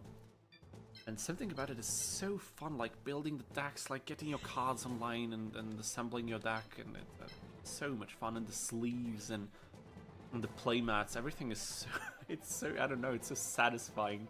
You know what I mean? When you show up at your locals and you roll out your custom art, like very nice quality spongy playmat, and you get your expensive deck with the sleeves that are color matched, and then you have like you bring some dice that are also color matched to your deck, and it's so nice. Oh my god. I don't know, I love it. I have to get back into playing Digimon at some point. Yeah, I haven't played many Digimon games either. The only game I got back then was Digimon Rumble Arena. Oh my god, Rumble Arena! I completely forgot about that. Oh my god, honestly, sometimes I just remember random games from my childhood like that, and I remember some months ago I randomly remembered Digimon Rumble Arena, and I just googled, like, on YouTube, are there any people playing this competitively? And there was some guy doing like a guide on like how you can combo in the game and like really advanced setup shit, and I was like, dude, I have so much respect for someone putting in the hours to learning an obscure title like that, but it must also feel so bitter spending all that time and not having that many people to play against at that level. I can imagine, at least. Okay, just quick, Akut saying the stream is online but it's offline again. Okay, let me just quickly say that because I do think that I can fix it this time around. Let me just check if it's the same for me here. I did test this at some... Okay, yeah, that's it. Sorry, guys. I just quickly have to change a setting and hope it will fix it. Akut, if you are... let me just actually... I'll just write this in the chat. I will change the bitrate of the video I have to put. This might decrease the quality slightly on YouTube, but it should fix it for Twitch. Thanks for mentioning. I believe can fix it. Quickly, just give me a minute, because I don't know if the Twitch users are even hearing me at this point. And I checked the Twitch stream was going while I was streaming it, even though after I had changed the, let's say, the bitrate to a higher one for YouTube. Okay, also Restream is doubling all of my chats, so I'll probably just write with one of the accounts so that this doesn't occur in the future. So Akut, if you are still with us, or if you should be listening on the YouTube channel, just make sure to wait a minute or two until the bitrate is updated. I really don't know why this keeps happening. I'd really be curious at which point this happened exactly. I just don't know. I don't know why the bitrate is not working. The way that I've set this up is I'm using Restream, which is basically send my stream to both platforms to stream at the same time. And the bitrate should, like every website, should take the bitrate that it can, which is significantly lower for Twitch. And the rest should be fine. Every tutorial I put, like I've seen, said that, but in reality, it's not working out. So now that I've changed the bitrate down, it should be working, I hope. Let's just see how long it takes, because it's still offline, sadly, the way that I'm seeing it right now, and I don't know why it's not working out. This would be really disappointing, because I'd also really like for people to discover this over on Twitch.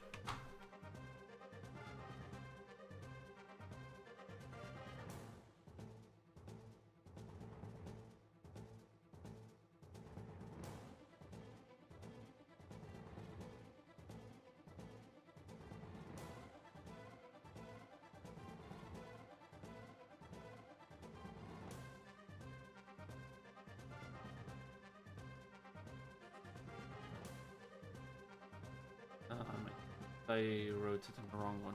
Right, just give me a minute, guys, here. I just want to make sure that everyone who wants to watch a stream can actually do it.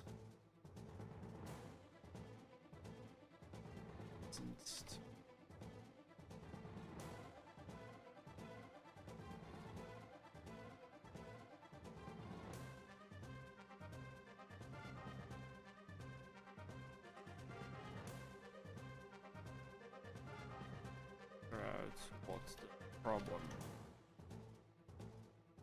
Or few.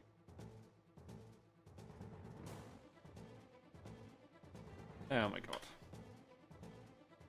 Okay, Akut, if you happen to have YouTube as well, you can join us over there. I'm so sorry that it's not working out right now. I really don't know what the problem is, because I thought the bitrate thing would have fixed it already, but it's not working. So disappointing. Okay, but whatever, we have to keep the show going, so let's figure out how we can beat Pegasus over here. I'll just try one more thing. I will reduce the bitrate even further in hopes of fixing this. Let's go for 6,000, see if that changes anything. Disappointing. Disappointing for sure. So this thing is diagonal only. This thing as well, and they are on the same like diagonal grid. The link to YouTube. Wow. Channel. Use the channel profile. Yes, I can do that. I will try to give you the link. Here you go. And see you there. Probably can't even hear us yet, but it's okay. Okay, so let's get back into things. This is not diagonal only. This isn't either. I knew that before. So these two, we need to make sure that we're not on the same diagonal spacing as them, which is this. So if we move here or here, we will be fine. I'll just move to this position. Which save slot are we on? Let's go for save slot 2 for this and place it here. And we are going. Aku, hello, thank you so much for tuning into the YouTube. As I've written, I don't know what went wrong with Twitch. I had fixed it. I had fixed the problem from last time by changing the bitrate. And I thought I can change it back once the stream starts, but for some reason Twitch just doesn't like higher bitrate at all, even by using Restream, which would prevent this issue, but it doesn't. Thank you so much for tuning in over here on YouTube. And next time I will make sure to make it work on Twitch no matter what, even if we have slightly reduced video quality in YouTube. I'll make sure that you guys on Twitch can also watch it, because we want to build a community here. We want everyone who's hyped about this game to enjoy it and tune in into these challenges, because there will be a lot more of these coming in the very near future, as well as other Yu-Gi-Oh! Gaming content. In a week, actually, the early days collection is dropping, and I'm very much looking forward to that, I can tell you. Don't know if I can stream next week at the same time. Probably a bit later because we do have some scheduling issues coming up, but at some point we will do it. Also, very fitting profile pic for the username, Samurai Jack. I see a man of culture as well. Oh, from Akuit, yeah, okay. See, I have not seen Samurai Jack, but I've heard a lot of good things, so I'll probably think you have good judgment there. I'm glad to vid your channel. I'm glad you're here as well, so I hope you have fun watching. Did you, like, what exactly made you click on the stream? I'd like to know. Did you also play Capsule Coliseum back in the day, or are you playing it right now? I'd really love to know. Jesus. Or woman or non-binary person of culture. Want to include everyone. Yeah, for sure. The only important thing is that the person is of culture indeed, and that's what we care about. Everything else does not matter. But I think using the term man of culture is not very... Is that offensive? Because to me that's more like an internet meme reference, and it doesn't really... I mean, but I guess... I know what you mean, for sure. It's definitely more inclusive that way. Okay, so let's get back to the game here and figure out what the hell we're doing. So... Also, I love this Baroque piece played way too fast. Do you hear the violin?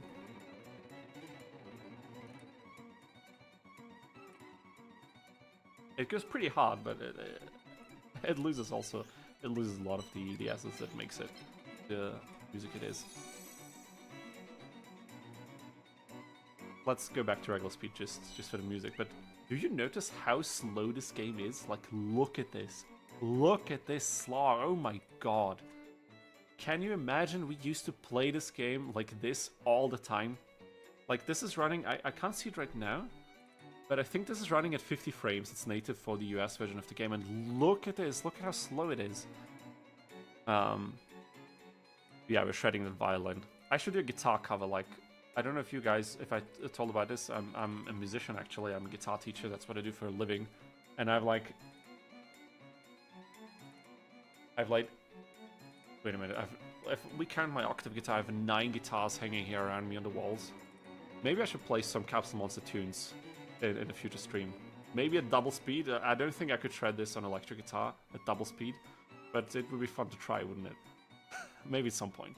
Maybe we'll do that at some point. I'd really love to play some guitar on stream, but I'm also very self-conscious about my performances. Like, the performances I do are usually very well prepared, and even though I've been getting better at performance anxiety and improvisation in general, it's still quite an obstacle. Like a mental one I need to overcome. Game's not responding? Okay, now, here we go. Saves this last 4. Oh my god, all they're checking the YGO Capsule Monster Coliseum and Twitch to see people stream it. Oh man, I can definitely feel you. I love this game, and I don't know if people are streaming it. I don't know the last time that I checked on Twitch myself, but I can imagine it's not that many, right? But you'll probably know better than myself, but hey, it's time to change that. We are here to change it. We'll be streaming. Honestly, if once I have more time, I'm very likely going to finish my master's degree this year. And depending on how the job opportunities go for this year, and other like situations in day-to-day life, I might stream more often at some point later during this year. Maybe a second or third day. I'll have to see that, but we will definitely change the fact that no one is playing Capsule Monster Coliseum, or at least not very often. Honestly, let's just chill out for one turn and see what happens.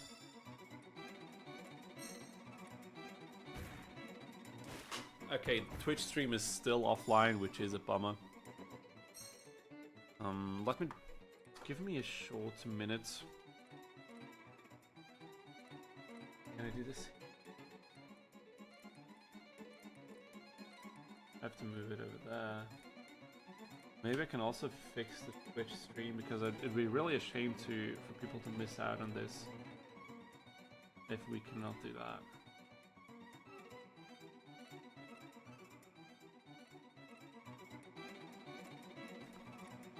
Funny, I'm hoping of finishing my bachelor degree this year as well. Hope I get it done by July. I wish you the best of luck. I know it can be quite a hassle to do this. It can really be quite a hassle. Guys, did the stream go offline for a brief moment? Can you tell me that? If that did happen, make sure to tell me. because I did shortly change something, but now we should also be live on Twitch again. Looking good. I don't think we went offline, but everything's looking nice. Are you still here with me? Give me a sign of life if you're available, and I'll just hope that that is the case, and I'll just try to continue the game here. We don't... Oh my god, it's not a one-shot. Okay, but we don't need to defeat this thing. This is also not a one-shot, but... Okay, let's think about what we're doing here. Penguin is not very dangerous, but is probably also not a one-shot, is it? Oh, it could actually be. No, it's not.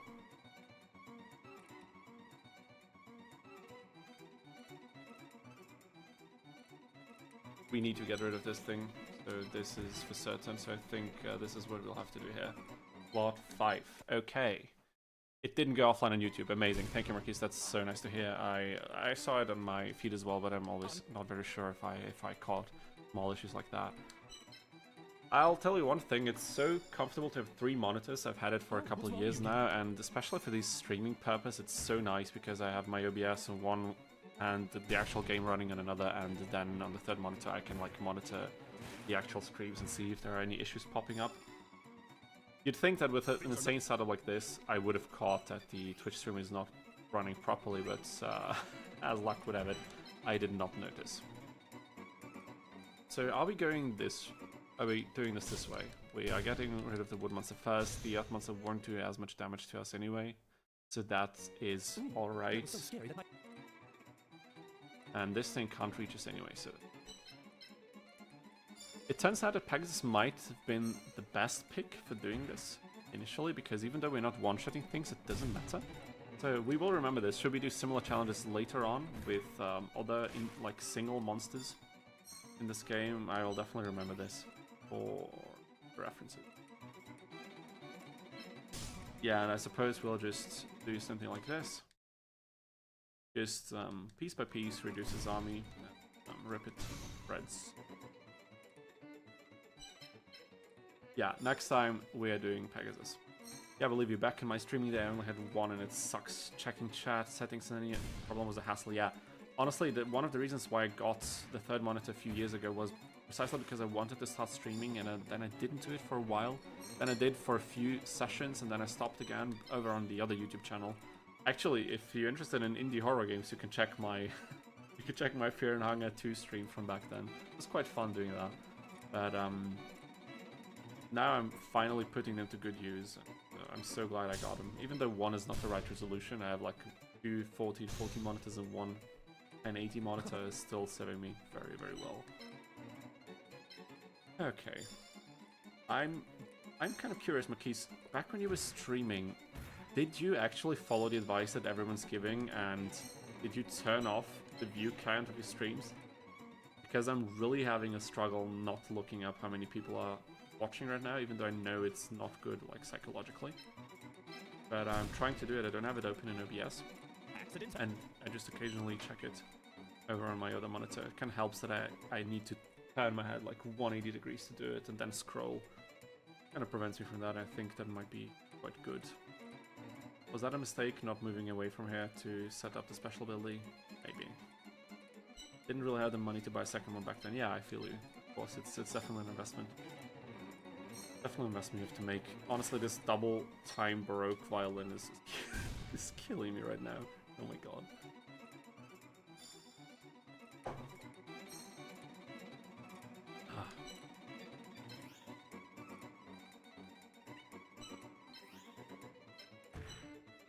We will move away. Oh yeah, no one really knew how to do it. Oh yeah, you told me that was quite a while ago. I remember that.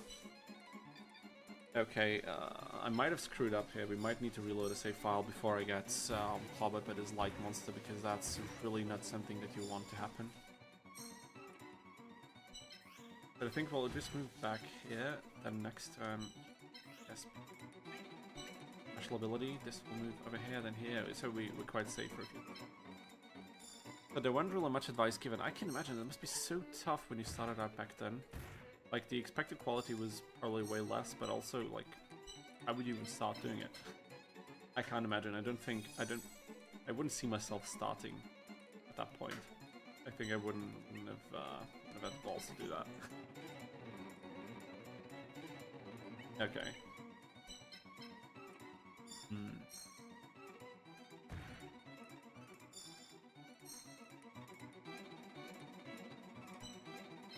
That's insane.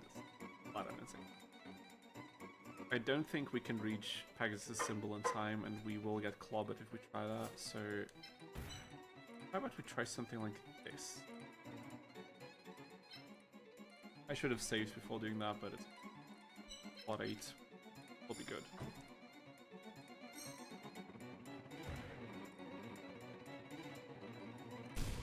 Okay, 147, we can tank 2 more of these. Oh my god, that's gonna be a close call.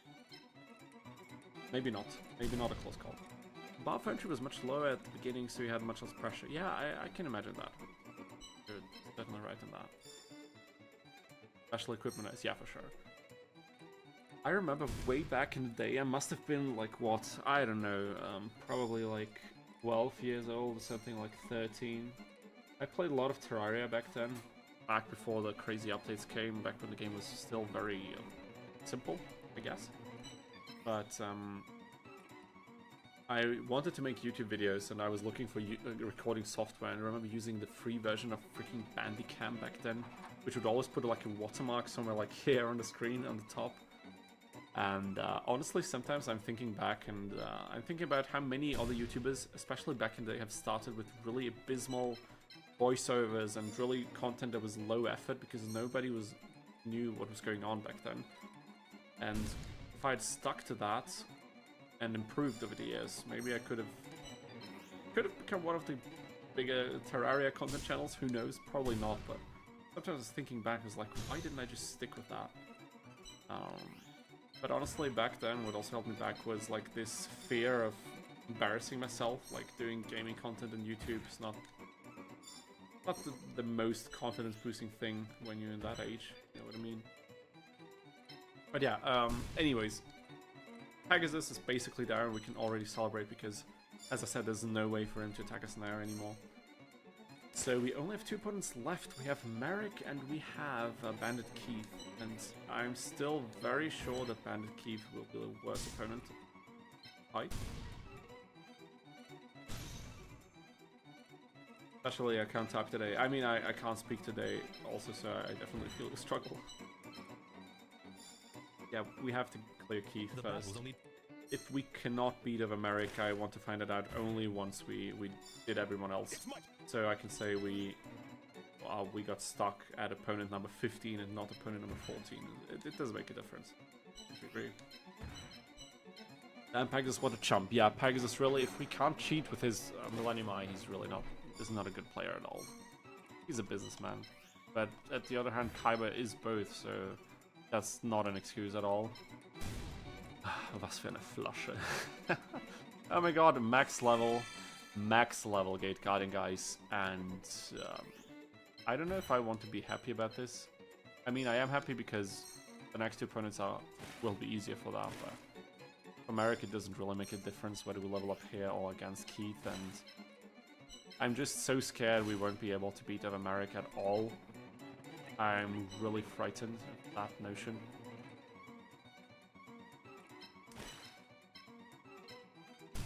Loses in the first match, and he still gets a rematch later. Like, what the hell? I always figure that Joey tells us that at the beginning of this tournament, like at the beginning of this game, he tells us it's a tournament, so apparently it's a double elimination tournament. However, when we lose, it's over. So something is not right here. Someone has been setting us up for this, for not winning this at all. Like, something is shady in this whole plotline of the Yu-Gi-Oh universe. One of the funny jokes from the manga, I think, is that he makes himself sound like he's an older middle-aged man, but he's like 20. Pegasus is 24? What? Is that true? Like, you're not BSing me right now, right?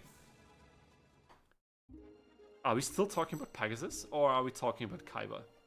Because if Pegasus is supposed to be 24, then that's ridiculous. Dude, he has gray hair, you know what I mean? That's not possible. That's nonsense. Oh my god.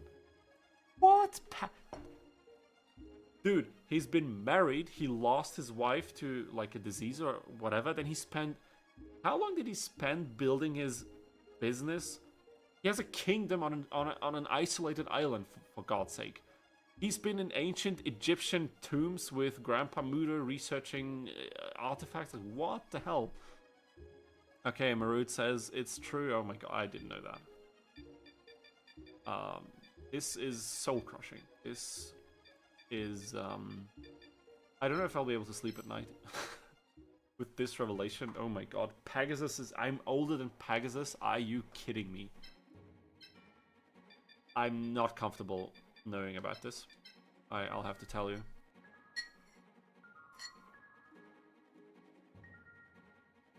That's not okay, dude. Pegasus being 24 is not okay. This is so not okay. Counter argument, he's rich and his family like old style nobility. I mean, yeah, of course. I think at this point most people have realized that you cannot get rich by working hard or not even by just by getting lucky in business. If you're not born rich, you're probably not getting the big money in that lifetime, so he has to have a rich family background. But on the other hand, it is anime though, so like, what do I know? Yeah, probably, maybe he got set up with like a different family so they could get even richer by fusing the, using their bloodlines and some other shenanigans, I don't know. But I mean, he created a very popular game, so I guess it's okay.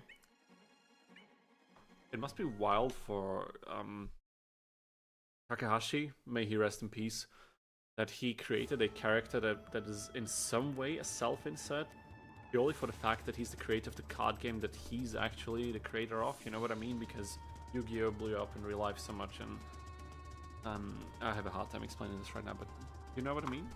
Isn't that kind of weird? Especially since he's evil and all of that, I don't know. Anyhow, we have done the unthinkable. We have defeated opponent number 3 of the 3rd area, and next up is Bandit Keith, and if things keep progressing the way they have up until now, we will be able to clear area 3, possibly. Maybe even a couple opponents after that. Let's just hope for the best.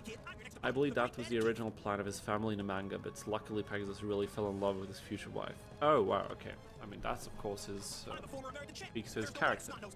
At least until he loses his wife and does all the weird, incredibly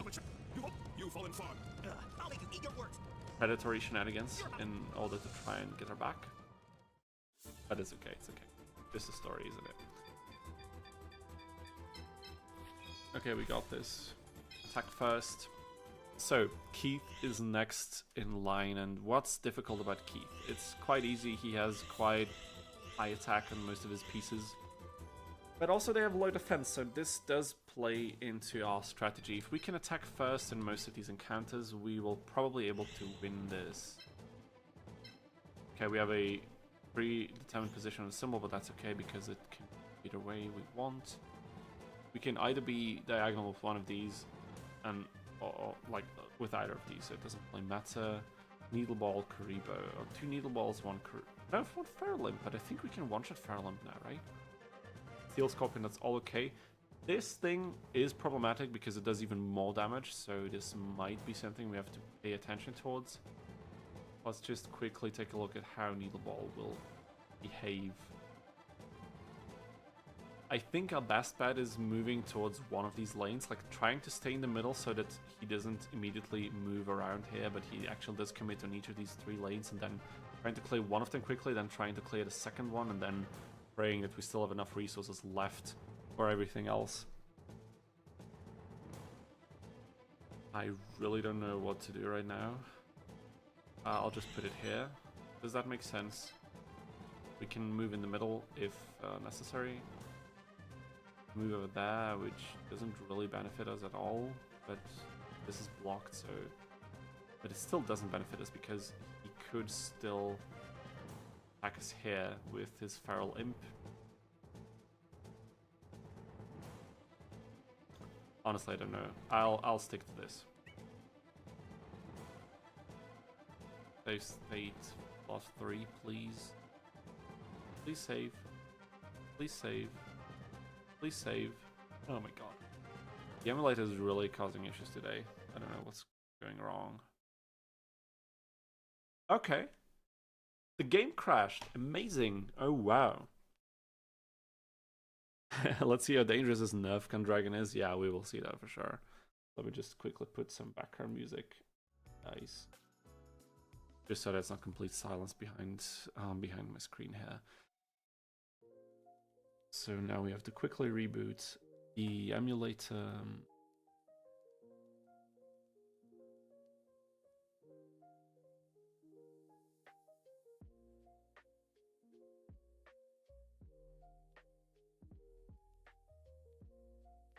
Okay, bad file handle. Did we lose our save states?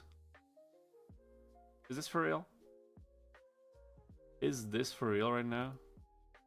I don't know what happened with the emulator. Somehow today is not a good day for doing this. Which is a shame, but what can you do? Let's do the turbo speed again and... Okay, it's not working. It's just he doesn't want to do it. Let's resume. Can I use any other save state? Possibly. No, we cannot, and the thing crashed again. Oh my god, why does this need to happen right now? That's a shame. That is truly a shame. I'm sorry for this. I truly am. Of course, for those of you who are already in the stream or have been watching for a while, at this point I just want to remind you quickly, if you like the stream, if you enjoy watching it, make sure to like the stream as well. It does help me out a lot with the algorithm. Also make sure to watch the first one. If you didn't catch it, you can watch it under the live tab on my YouTube channel. And also don't forget to subscribe to the YouTube channel so you get notified when we stream the next time and do lots of other shenanigans on this channel. It's slot 3. It's slot 3 that's causing the problems. Okay, wow. I mean, we did save the game. That's why I also keep saving the game regularly, so... Let's see if this works out this time.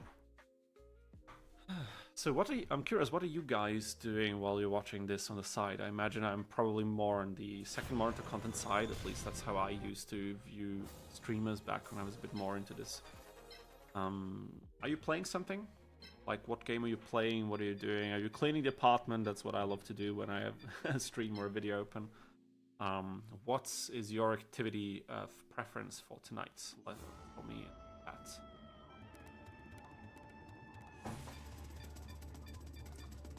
Okay, let's just repeat this, shall we?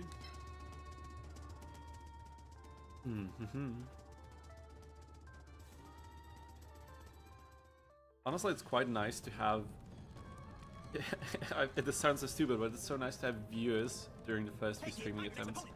Because I know that a lot of people start streaming, they have 0 viewers, they have 1 or 2 viewers that they don't know.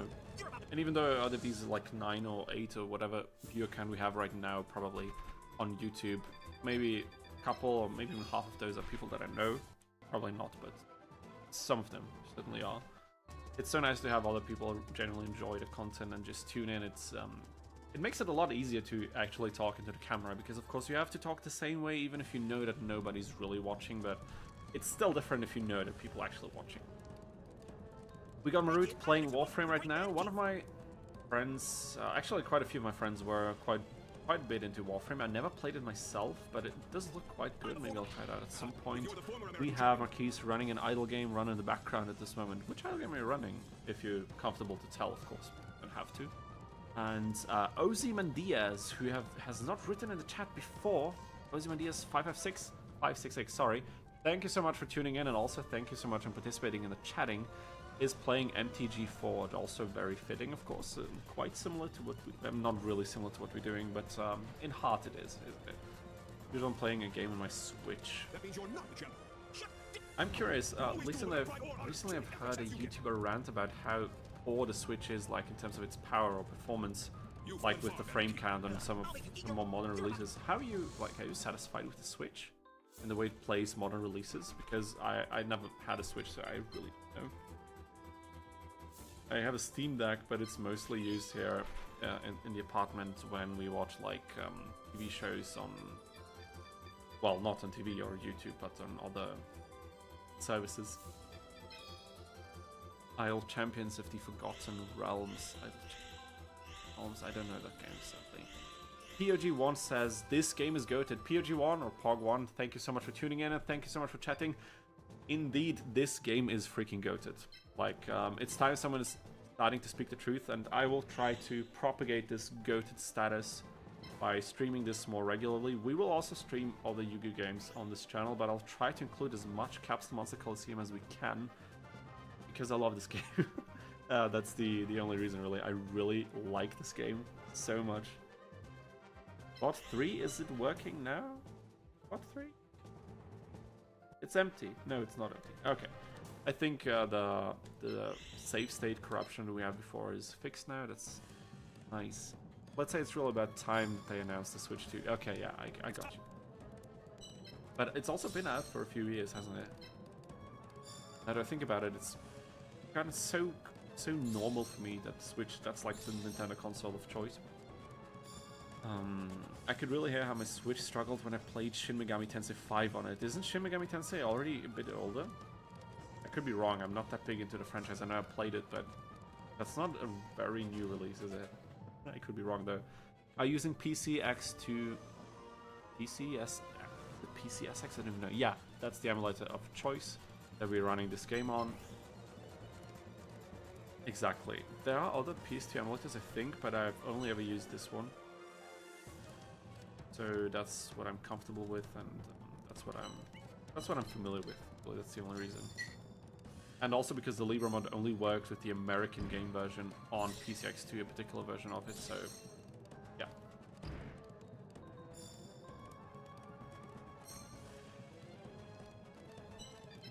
Okay, I think we will go for the special ability.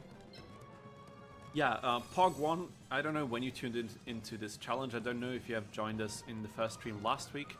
Should you not be completely up to date, what we're doing here is, of course, we're playing this game and we're trying to beat it with one copy of Gate Guardian. You probably figured it out by now, but I still want to explain it for the new viewers. Which is particularly difficult because this game thrives off of the fact that you can usually out-level and outnumber your opponent, amongst a few other things. And because the game is so easy when you play it casually, I made up a few self-imposed challenges that I want to try out, and if you're interested in that kind of thing and you don't know my videos on this game, I have attempted beating this game only using Karibos already. You can find a video on that on my channel, and another one that has to do with Exodia is also coming out in the near future. I already finished all the recording and stuff and now in the editing process. Should also come out pretty soon, so make sure you check out the channel when you got time. Yeah, kind of the least updated version of it not too long ago. Main game is like 2 or 3 years old. Okay, but that's not too old. Okay, so that's alright. I know, I saw your Kariba vid. Amazing. That's so glad to hear. So then, in that case, stay tuned for more challenge runs. I have another one on the side that I'm already playing, or already started playing. And again, the Exodia one is already the pipe. So it's going to be a good year for Capsule Monster Coliseum challenges, I think. Okay, let's actually play the game. I'm sorry for yapping way too much, but I do get excited talking about all of this. This thing will move there. Can he attack us anyway? No, he cannot. Is this a smart move? I think it is. I do think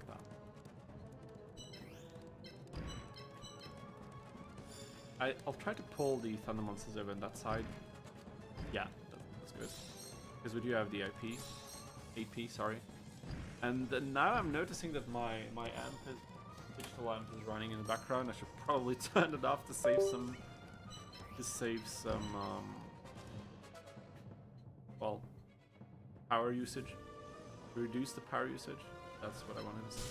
Okay, we will clear the needle balls without taking any damage. That is fantastic. I think we can do this. We can genuinely do this. Probably, maybe. We'll see.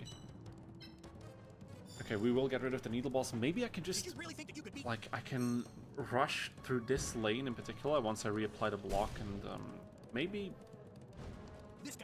I think it was good saving Keith for a bit later until we got to level ups, because one-shotting these pieces is very, very crucial to our strategy.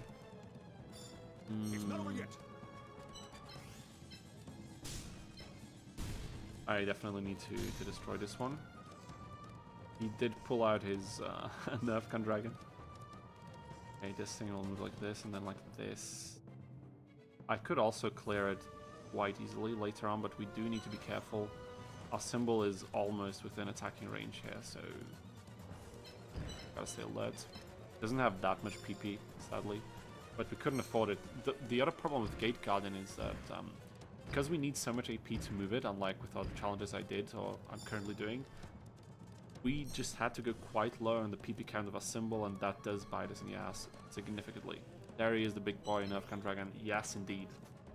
In all of his watery, wet glory. Should have been a water monster, shouldn't it?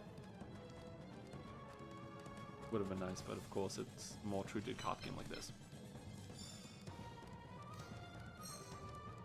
I think I'm doing a little bit better on my voice, because the reason why I have this headset off of one of my ears is so I can hear how loud I'm talking, because otherwise this headset is actually quite good in terms of cancelling out outside noise, even though it doesn't have actual noise cancelling technology. But it's quite good in that regard, and do you even need to save state here? I don't think so. So if I don't hear how loud I'm talking, I'll just speak so loudly that I'll just blow out my voice completely. And I've been teaching today for like 3 hours already, like during the afternoon, so my voice has already gone through some shenanigans. Now this is the point where I need a save state, because I don't know how this is going to continue.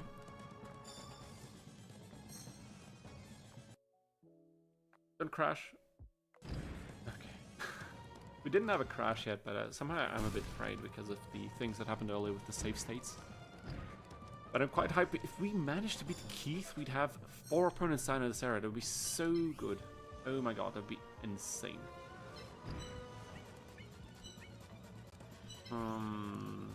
Yeah, I need to do this. Yeah, I need to. Yeah, I'm pretty sure. One-shotting is so satisfying now. This is really why Darkness challenges are so fun, because the level up scales so much with attack stats. And like fire and light, thunder are also the same, of course. And this is a bit sad. But I figure I'll just have... Wait a minute. No, we're way too far. I can't do it. I think that's really feasible. I'll have to take another blow on the symbol, but I think that's okay. Maybe that was stupid. But he has to move the barrel dragon, okay. It's a 2-shot. Oh my god! Oh my god! We're so close! Look at this! Look at this! Oh my god! It's 13 freaking attack points. Oh my god. That's BS, dude. That's BS. How much attack does he have? Let me check. That's not that much, honestly. We are so winning this. Oh my god, we are winning this. Guys, Marik will be tackled today. It's guaranteed. There's no way we're not beating him right now. There's just no way. Come on, dude. Show me what you got. Not gonna help you, dude. It's not gonna help you. Barrel Dragon will fall, and the other ones will too. What's that? 160 damage, dude. I don't care about that. Those are rookie numbers. Pathetic. Freaking pathetic. Oh my god, we got him. I might pick up Barrel Dragon from this fight, just if I need to trade it over for a different challenge run. Usually I don't do this for these challenges as like proof that I did it the way that I say in the videos, but getting Gate Guardian level 1-0 experience on a fresh save file was quite a hassle, let me tell you. That was not the easiest thing in the world. And how is he going to do it? Yeah, I'll move like this. That's okay. That was quite a hassle, for sure. On the streams, going. Everything's still online, amazing. So we have one more obstacle after that. And honestly, if we can, like the Ryukishins that Marik plays, and those are usually the first 2 monsters he sends out, we can one-shot them easily. They have 210 PP. They're Darkness monsters with abysmally low defense stats. The thunder monsters, like the penguin, and is there another one? I don't remember. We can one-shot for sure. The water monsters probably not. The defense stats are too high, and the attack stats is too low. I mean, maybe not. Maybe we can even one-shot those. I don't know if we can one-shot Zoa. Actually, yes, we can, because we did 297 damage, I think, to Barrel Dragon. We can easily one-shot it Zoa. We might have a pretty good shot against Marik. Dude, I'm getting high. We might be able to clear Area 3 like this. This would be insane. This would be freaking insane.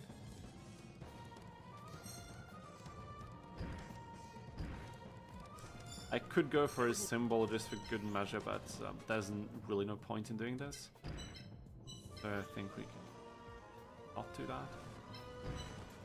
I'll force him into a position that he has to attack a symbol, and then we can clear it away. And Keith is done. Keith is so done.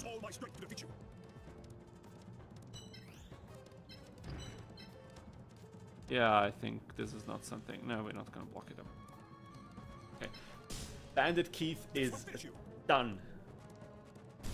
14 opponents gone, 11 more to go, and something is telling me that we have quite a few more in the tank before we reach an obstacle we cannot overcome. Marik has Zoe in this game. Kind of weird as Zoe was like Bandit Keith's monster. Was it? GG to you two guys. GG, thank you so much for sticking with me through all of these hard challenges. Was Zoe really Keith's monster? I don't remember that. It always felt like Marik's monster to me, but that might be because I've been playing this game for so long all the time. And we even get a symbol level up. Oh my god. Oh my god. Okay, okay, okay. I did not expect this. This is huge. This is freaking huge. Please save it. Hello, game? Can you save the slot 0, please? Could you, yes, thank you. Oh my god. Thank you guys, thank you. Good game to you. We don't need AP. Like, we could use it technically for the symbol stuff. This way, we could always move a symbol, and this could be crucial. We're playing against Shadi, but we will get other symbol level ups too, and I don't know if we need this against Marik. Maybe we need this against Marik, and this is really difficult to wager now.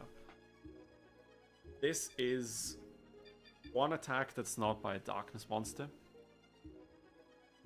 And he has thunder monsters too, so does it really help us that much with Marik? But I guess even 2 points would probably be enough to tank one more attack. I don't know. I don't know right now how to calculate this. 3 effect strength.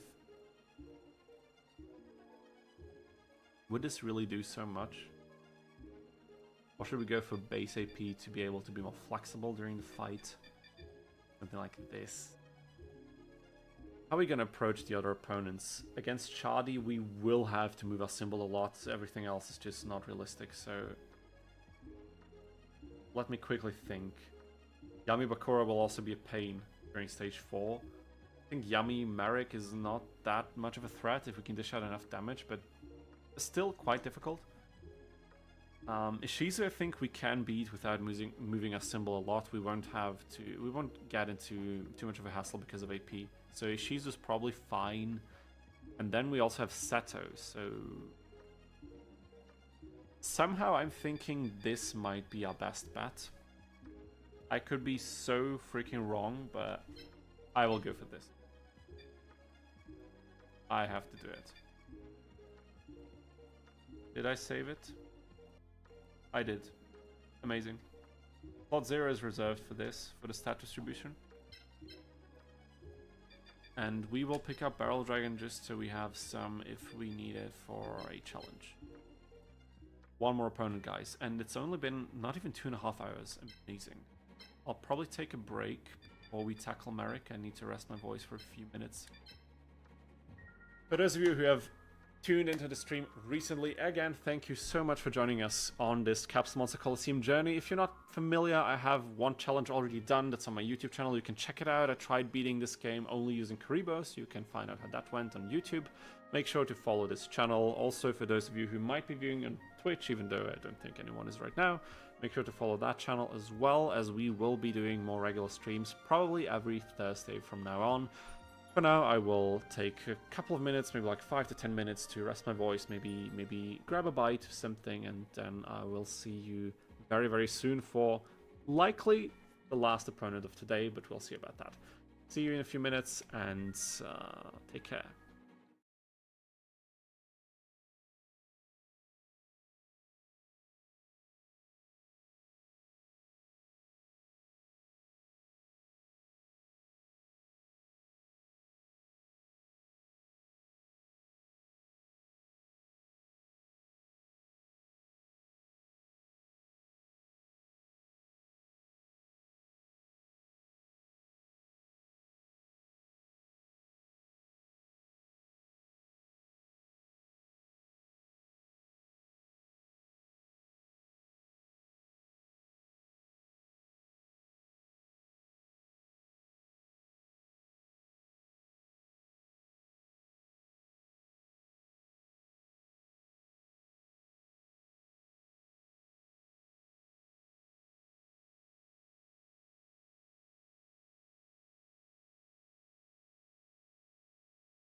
Alright, what is good, people?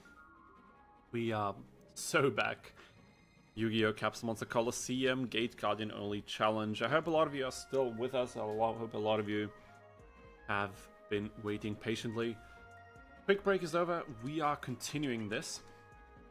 And we have one opponent left in Area 3. And then we've basically achieved the goal that I would have liked to achieve for today. And we might even tackle one or more opponents after that. It all depends on how this is going to go right now. So strap yourselves in. The arguably hardest opponent of this area is next. And this is none other than the legendary Marik Ishtar. Let's go. So Marik is quite problematic in terms of for most challenges, really, I would say, because he has high attack monsters, he has high mobility monsters. His stage is quite nasty in some situations because there's weird gaps that sometimes moving around them or over them can cause issues, and it could also be in our favor, of course, if his monsters have problems going over these gaps, but we'll see that in due time. We got it. Attack first, of course. We always want to attack first, except if choosing the other map side has significant advantage to us. In this case, the advantage that I want to have is being first, so we can prepare better by having Gate Guardian's special ability put a block on him one turn. Okay, so now we need to figure out where we want the fight to happen. We can one-shot Zoa. Oh wait, Zoa have like... Damn it, Marik is darkness, so he has effect rate, right, on Zoa. Does Zoa have more PP for him? I thought Zoa has like 260 or 280 or 290 or something like that. If the defense stat is similar as with Barrel Dragon, we should be able to one-shot it, I think. Now we even got more effect strength, so I think it's pretty clear. We can easily one-shot Ryukishin and the Needle Ball, also the other Ryukishin. We can easily one-shot Bold Penguin. I think we can also one-shot Kanikabutos, but like, damn, I forgot how much PP these monsters have while they're still in their egg state. Anyway, so are there any considerations we should make? Yeah, of course, Bold Penguin. These corners, they can attack, so we want this corner to not be attacked by Bold Penguin. So his first Ryukishin will move like this and then like this. So ideally we want to stand here once it arrives and attack it, one-shotting it, Darkness style, even better. Needle Ball will presumably move in a rather similar fashion, so I think, honestly, we have a quite good shot if we do it like this. Let's just try it out. Okay, this fight against Marik is starting. Let's see what we can do. Let's see what we can do here. We will summon Gate Guardian. We will try to set up with the block as soon as we can. So I think if we can get a few early kills without taking any damage, we are pretty golden, but his water monsters will not make things easier for us for sure, because... Okay, they can't move like this. They are, like, you see this... The downside of his stage I was talking about, you can see it in his monster movements. He can move forward, but he cannot move forward next turn. He can also not move to our side here to the right, because there are gaps. So he needs to move differently in order to maneuver these towards us, which is very, very good. So with this one, he would have to move towards this corner and then like this. So all incredibly good for us, and we can even, with the added AP now, that was probably a smart choice, we can block on the second turn because we already have enough AP of a threshold. Amazing. Okay, so what we are doing now, let me just, if the streams are all working, they should be, yeah, everything nice and dandy. I don't think there's that much of a risk here, honestly. Like, with the current setup we have, I don't see us losing against Marik, honestly, and that's not something I would have dared to say at the beginning of the stream. Everything looked so difficult, and like Bakura and Odion at the beginning, I didn't even know if we were able to beat over these, but we had a really great run, and we'll just see how this goes now. Try to accumulate some more AP, and Zoa is also on the move now. Oh my god, okay. Okay, things are getting interesting. I think we will need a save slot. No, save slot 4. I don't even know if we use save slot 3, but it's okay. Zoa can move here and then here. Okay, it's gonna be interesting. He will pop our block by doing this. The next turn, Zoa moves here. Ryukishin moves. Could also just move here, honestly. Pop our block.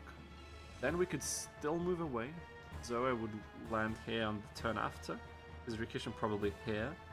We could then move over there, and this might be a good strategy, honestly.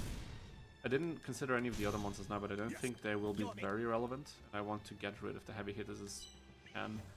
I will move our symbol. Will I move it forward? I don't even know. If Zoa lands in this tile, then on this one, then on this one. I guess we can move this on here. That's okay. Changing the safe slot. We want to play this as safe as we can. We want to win. There's a block. Okay. Whoever gets Should I just stay here? And now he's gonna attack with this thing. He's gonna attack.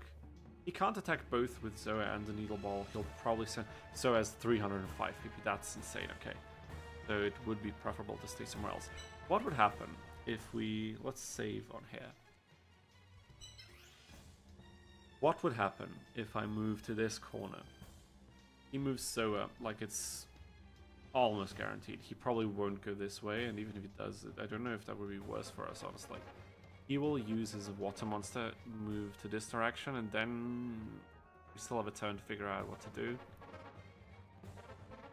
He will move Ryukishin probably to this corner. I'm expecting that. Let's try that. What could possibly go wrong? We can still load back and do it differently if we choose to do so later. Alrighty. Okay, Needle Ball is moving in dangerously close now, but that's okay. So Zoa will be so able to attack us the next turn. I could bait it with the symbol. Honestly, I think I'll try this. Okay, get rid of Ryukishin. Number 2. And if I place this thing right here, he can attack it with Zoa instead of a monster, but then he can't attack with Needle Ball. And he does exactly that. 200 and, oh my god. 216, that hurts like hell. And this is a tickle in contrast.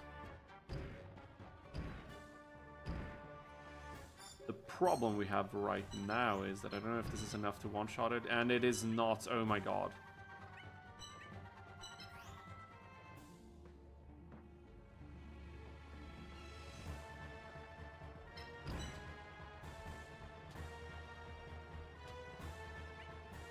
That might have been a mistake.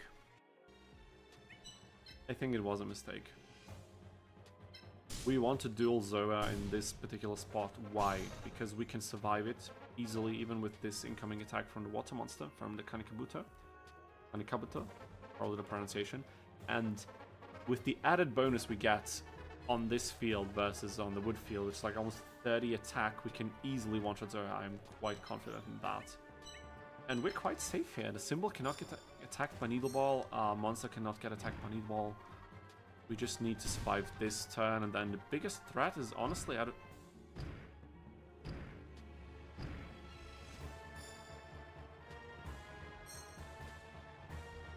Oh my god, it did not work out how I wanted it to. Not at all.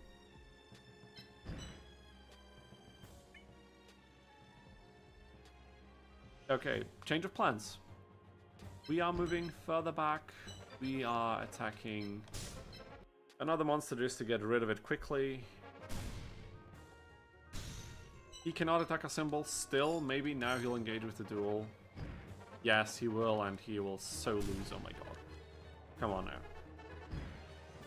We can do this. We can do this. It's all good. All good. Getting slight panic over here, but please Yes. And thank you very much. My god. Okay, Needle Ball cannot attack our symbol, but we will probably change that just so we can avoid getting attacked by... getting our Gate Guardian attacked by it. He's still... Oh my god. We lost. We did not lose yet! Oh my god! Okay, okay, what the hell is going on?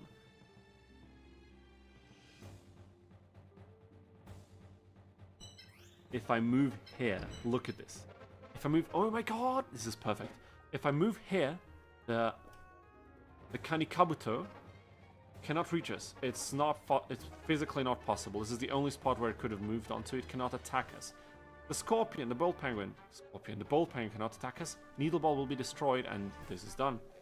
I think we got it, guys. We got it. We might have beaten Marik using Gate... Oh my god. So good. This is so freaking good.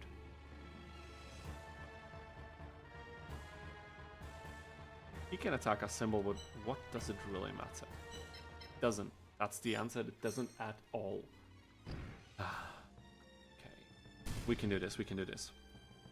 So for those of you who are still with us, is everything still alright with the stream? Is everything still alright with the audio? Can you hear me properly? Do you hear the game sound as well? If something is not going the way it's supposed to, make sure to tell me. And if it is going well, then of course you are free to just sit back and enjoy the stream. We are doing something quite magnificent right now, and I don't know, I feel very good about this challenge right now. It's quite satisfying. It's so satisfying. Oh my god, how is this so easy? I think if I had placed my monster differently, we didn't find this particular, like, what do you call it? Like, order of place or events. Everything's good. Thank you so much, guys, for confirming. Just want to make sure that the experience is worthwhile. And Marik is freaking falling. Area 3 is cleared. Gate Guardian only, we cleared 15 out of 25 opponents, and we're not stopping anytime soon. Oh my god, this is so good. If this is the end, we can put Marik also in the chump bracket, just like Pegasus. He's officially in the bracket. What can I tell you? GG, guys. Freaking G, we reached our goal pretty quickly, and I do think that I would like to try at least like 1 or 2 more of these. I don't think any of these. Oh my god, we did it. Area 3 cleared. Can you believe it? Can you believe it? 15 opponents are down. Oh my god. We're getting closer and closer to the point of where I think that this challenge run will inevitably end, but I could be wrong because, of course, I never did a Gate Guardian only run, and Gate Guardian does have some unique characteristics that other monsters do not. It's so great to see this Area 4. Oh my god.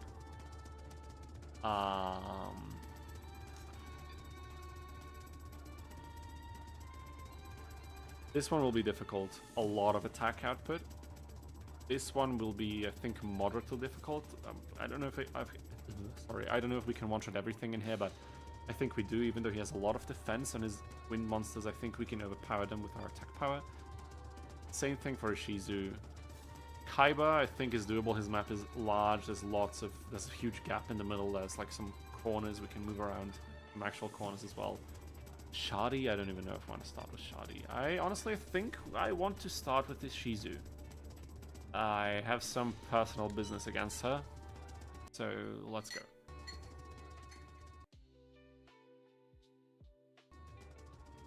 Her outfit looks uncomfortable as hell. That's definitely something to point out, but I love the soundtrack on the stage. Oh my god. And the game is freezing. Great. I love to use this as background music in my videos. It's such a good track. The melodies in these soundtracks are so strong. It's not just their variety and like the orchestral flair you get from. Oh my god. Does it really matter against the Ishizu? Probably not. Are we just gonna stick with this? I think. Yeah, what the hell, dude? Just we're on a roll here. We're not gonna be stopped by playing, like being second on this map. We have been doing way too good for that.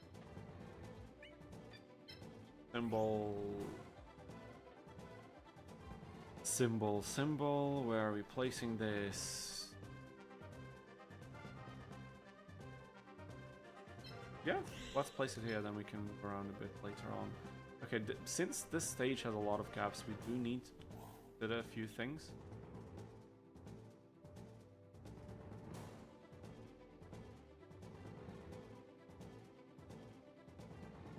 I think here's probably good. Save state, slot 2 and slot 3 reserved for the first place. Now, of course, I was not able to check her monsters, but I think there are no diagonal-only monsters. Maybe the Gate we are facing the first Gate Guardian fusion material here. Oh my god, oh my god. I hope we are actually going to be able to see the second one, because it is in the very final fight, which is not the hardest fight, but it's challenged by a long shot, I think. Okay, it's not diagonal only, so...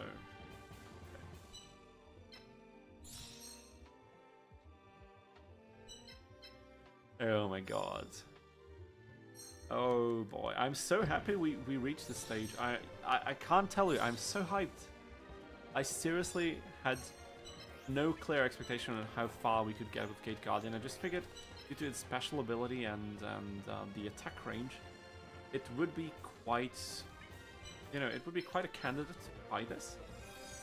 And so far, I've not been disappointed. I think we, at this point that I'm seeing it right now, I think we have a good chance at clearing Area 4 as well. And then things will start to get quite difficult. And then I'm really curious how far we'll be able to go. This is so satisfying. This is so satisfying, you can't even imagine. Okay, this thing will roll up here and we won't be able to attack it, but that's so okay.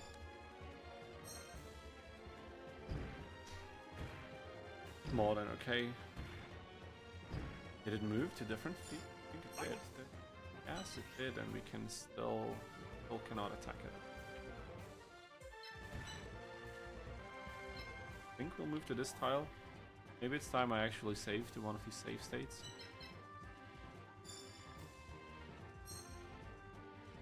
I think this is a hot contender for one of my favorite stages. Even though I love Ishizu 2 aesthetically, I don't really enjoy the soundtrack too much. It fits very nicely, but it doesn't really evoke the same amount of emotions, I guess. This track does. Can we reach it? No, we cannot. Okay, I think we'll just risk it and do this. At this point, fight. Yeah, we have a very nice point of the curve where things just got so freaking easy that we can kind of sit and relax on it for a while.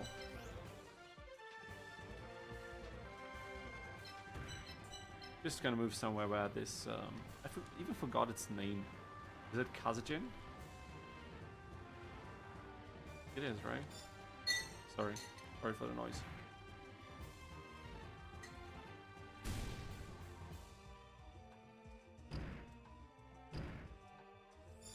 Now that I'm thinking about it, I might... Maybe it's a bad idea, but I just had a spontaneous thought whether a no damage challenge would be possible in this game with a fresh save file and starting monsters. I mean, with a fresh save file and starting monsters, probably not. But actually, maybe I'll think about it. Just had this idea, and I don't know. Maybe this is good. And once we get Karibos for perfect blocks, it's definitely something that's feasible. Maybe I can figure something out. There's so many. The more I think about what kind of challenges you can make in this game, the more crazy things you can come up with. We have more than enough time to SP, and I think Ishizu will fall like, I don't know, don't have any good comparison, but very, very easily. Oh my god, this is really making me happy. It's almost making up the fact that the last video I uploaded on my other channel is honestly bombing quite hard. I hope this is still something I can recover from, but it's not looking good. That's what I'm going to tell you. It hasn't even cracked 1,000 views after today. I might have to consider re-uploading that one or changing something. I don't know. And are we seriously just going to stand around now while we do this? Really how it's going to go? Come on, Ishizu, you're better than this.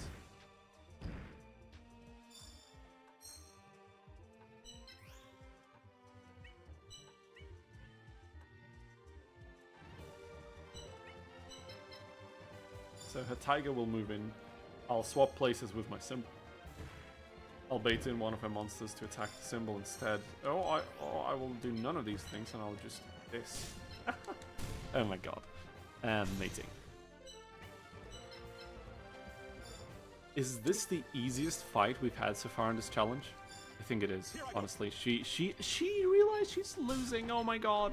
She's not even trying anymore. But I mean, we didn't leave her any choice, did we?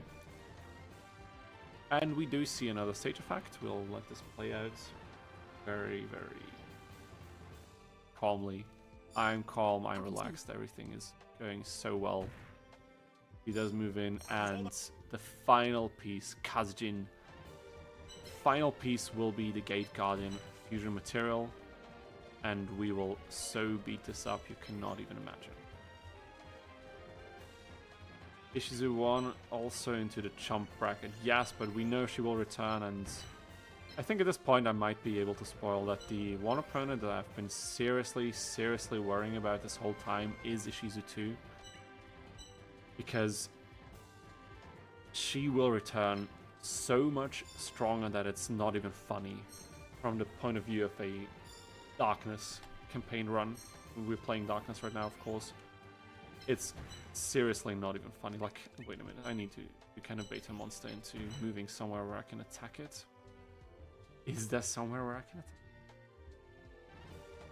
This is really dumb positioning. We need to move out of here.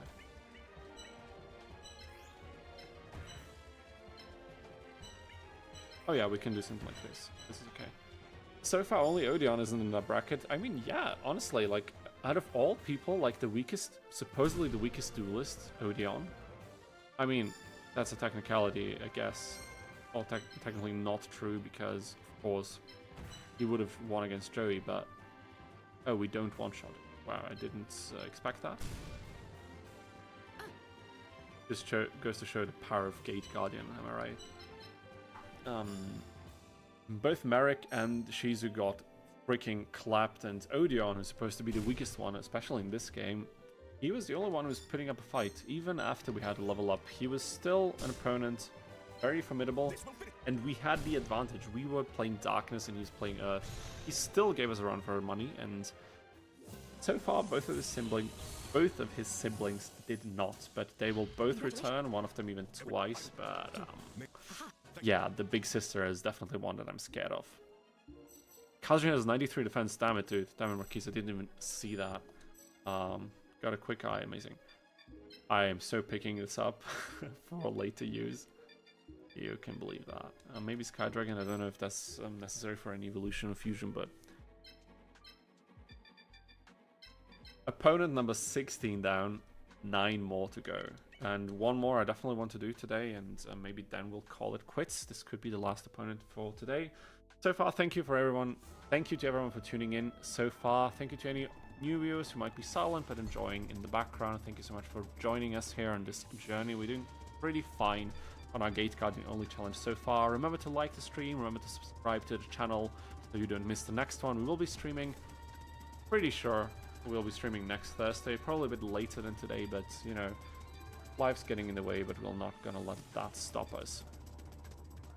Okay. What have we got here? We're not doing Yami Bakura, we're not doing Yami Marik. Shadi or City of Redemption? I don't know. Somehow I really want to try Shadi.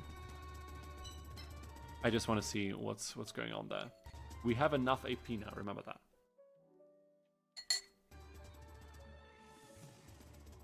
Although we will get a level up after this fight.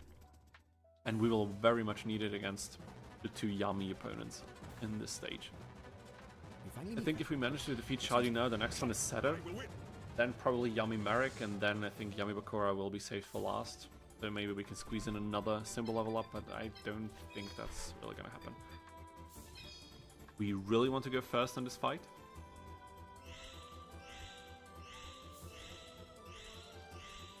If we get a quick enough attack on his light symbol and then we follow it up without dying, we could destroy him so quickly. And we don't need any XP on our monster. However, is there a good position for them? Probably this, right? 1, 2. So at third turn, presumably is when we'll be able to attack. Maybe here. We have quite good range.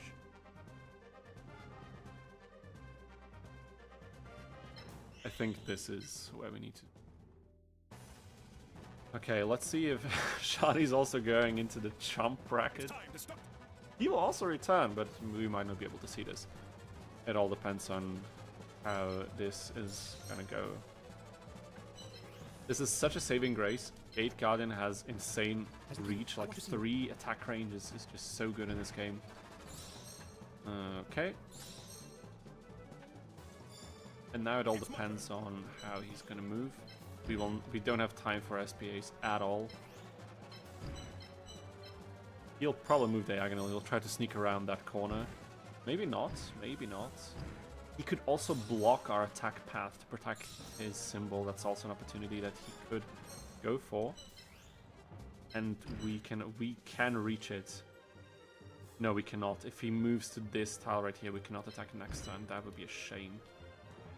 Okay, at this point we need to consider our next moves. We really need to do that. Do this quite quickly. Oh boy, now the game's starting to freeze. That's quite frustrating, isn't it? Okay. Okay, we can move over there, and this is gonna be our turn. If things go well, this is over. Okay, I think this will be over very quickly. No! Oh my god, it won't. He moved to a tile where we can't really attack well, but we will not gonna let that stop us. Save state slot 5, one-shotting this thing right here. Witness attack. I destroy. Okay, I think we got it.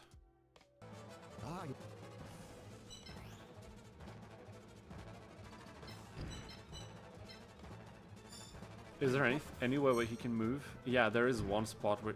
Oh boy, I did not consider this. Yeah, this is the only spot he could have moved towards.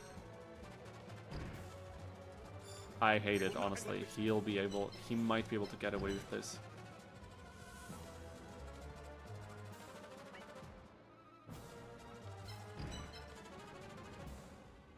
This is so disgusting.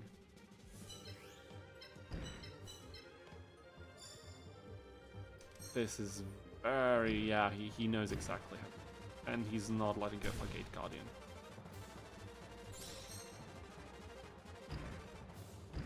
I hate it. I do hate it. Oh boy. And I cannot even retaliate properly. I cannot one-shot this. We knew that going into this. Let me just quickly see if we can do something about that. I'll probably have to reload into a different save. But I'll get rid of this bird and we might be able to get his other non-light monsters from around the corner. Because they are all one-shots, I think. Quite sure, actually. Let's just try to wing this without save states. I would really like to just rush him down first try. That would be so satisfying. It would make for amazing clips for the YouTube video as well. That will inevitably come. Although it will take a bit.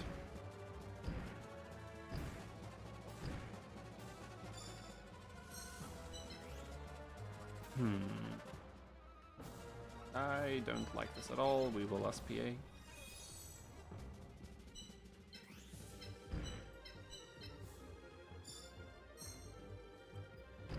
Maybe at this point we will use a save slot, because things are getting a bit steamy in here.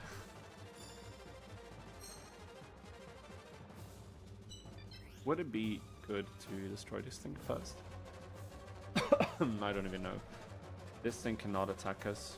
These other ones also cannot attack us. There's just no way. I think that's what we go for. Scoundrel. Maybe if I move this thing over here, he can attack with Scoundrel and he will not attack our Gate Guardian. Ah, he still goes for Gate Guardian. Not great. But we will see to this. Not a safe slot. Just in case our winging strategy does not work out well. He doesn't really have a lot of attack with this thing anyways. And it will probably get less attack on a symbol. Will he go for the symbol? I think he will. He does not. Dude, screw you, Shoddy. Screw you. You know exactly what you're doing. But that's okay. That's so okay. We can win this. We will defeat every single monster he has. That's not a problem. Not a concern of ours. Not in the slightest.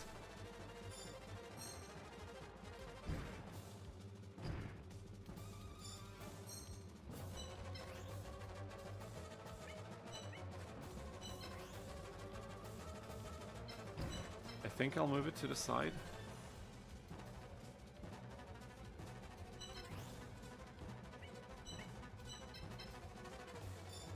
Can he attack it now with the fire monster? He can, and I did not want this.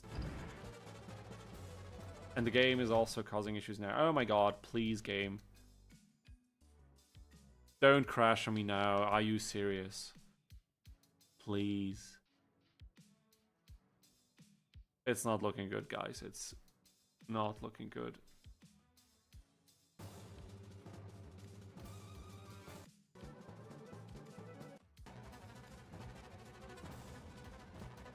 We have to go to slot 7.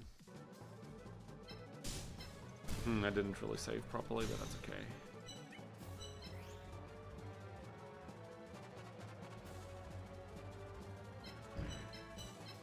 That is so okay. I do feel my voice hurting a little bit already. I might end the stream after this fight. I think it would be a good point and a good highlight on this, and potentially leave the rest of the game open for being finished in 1 or maybe 2 streams in the future. Interesting based on what the gimmick of this map is. I would have guessed that Shadi would aggressively attack the symbol, but he doesn't do it apparently. I think usually he tries to retaliate because the AI probably figures out that they can't reach it in time, maybe, I don't know. But yeah, it's a very interesting gimmick, and again, it's one of these moments where I think that if they put a bit more emphasis on these map effects and the gimmicks of the individual maps, the game could have been a little bit more interesting, but I think they were just too scared to make the game too difficult for a casual audience. I've seen people complain that this game is too difficult, which, for me, is just not, it's unfathomable to me. How can this game be difficult? It's so easy to play. And we have enough damage for 2 shots. Wow, that was close, but we can get it. Amazing. I think this might be the better route.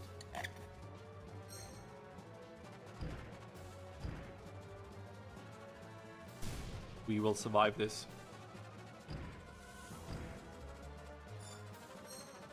Okay, we will destroy the light monster. Can he reach Gate Guardian? He can. And he will destroy us. Oh my god, why does this need to happen now? He will do it. Of course he will, but let's just see. Yeah.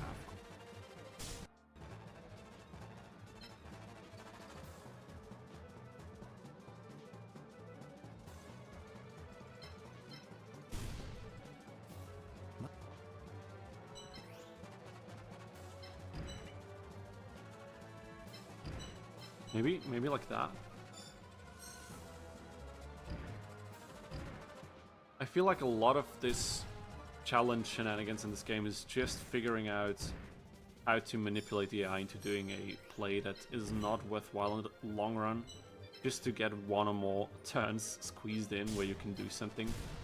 And I think this is exactly what we needed to do here. He will attack the symbol because of course he has no other choice. We will one-shot that monster for sure. And even if we don't, we have 1 more turn. Wait, and now he's moving in aggressively. What was he doing up until... Oh god, this really sucks. But we can dodge it. pressure. We just move further away. No problem. And I think this is basically done at this point. I can't understand why anyone would think this game is too difficult. On my first playthrough, I only lost one match to Odion, otherwise I didn't think it was too difficult. Exactly, it's... I sincerely don't know. I don't know if you... Like, the game does set you up for failure a little bit at the beginning, I suppose. If you follow Grandpa's advice when he introduced you to the game, he tells you to always try to counter the elements of your opponents, and in my opinion that's nonsense, because if you stick to your own element and then maybe grab one or two pieces to counter things that would otherwise counter yourself. I should have moved to a different tile, shouldn't I? Hey.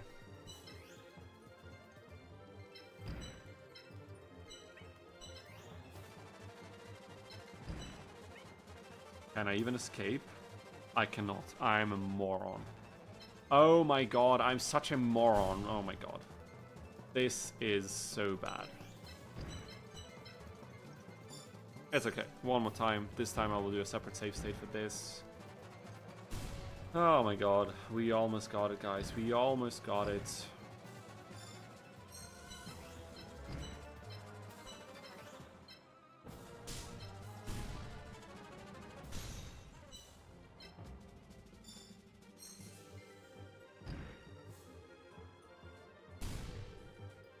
Come on, Shoddy, don't do this now. It's a bit more challenging than I would have suspected. We easily could have gone for a better strategy.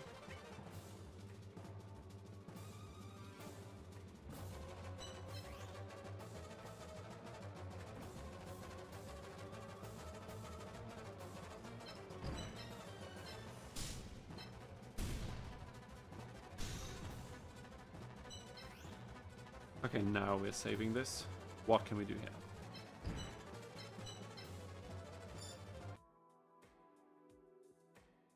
You are not only Don't do this game. Don't do this right now. I don't have any nerves for this. And Shoddy gets surprisingly close to defeating us, doesn't he? I will use all my He strength to really beat you. does. Okay.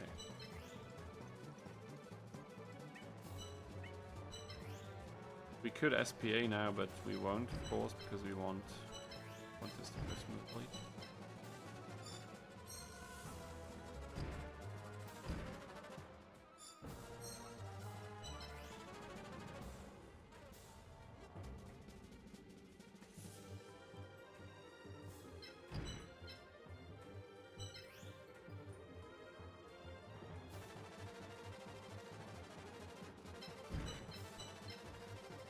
Will he move 2 tiles and towards us? No, he won't, because he knows that he would lose by doing it.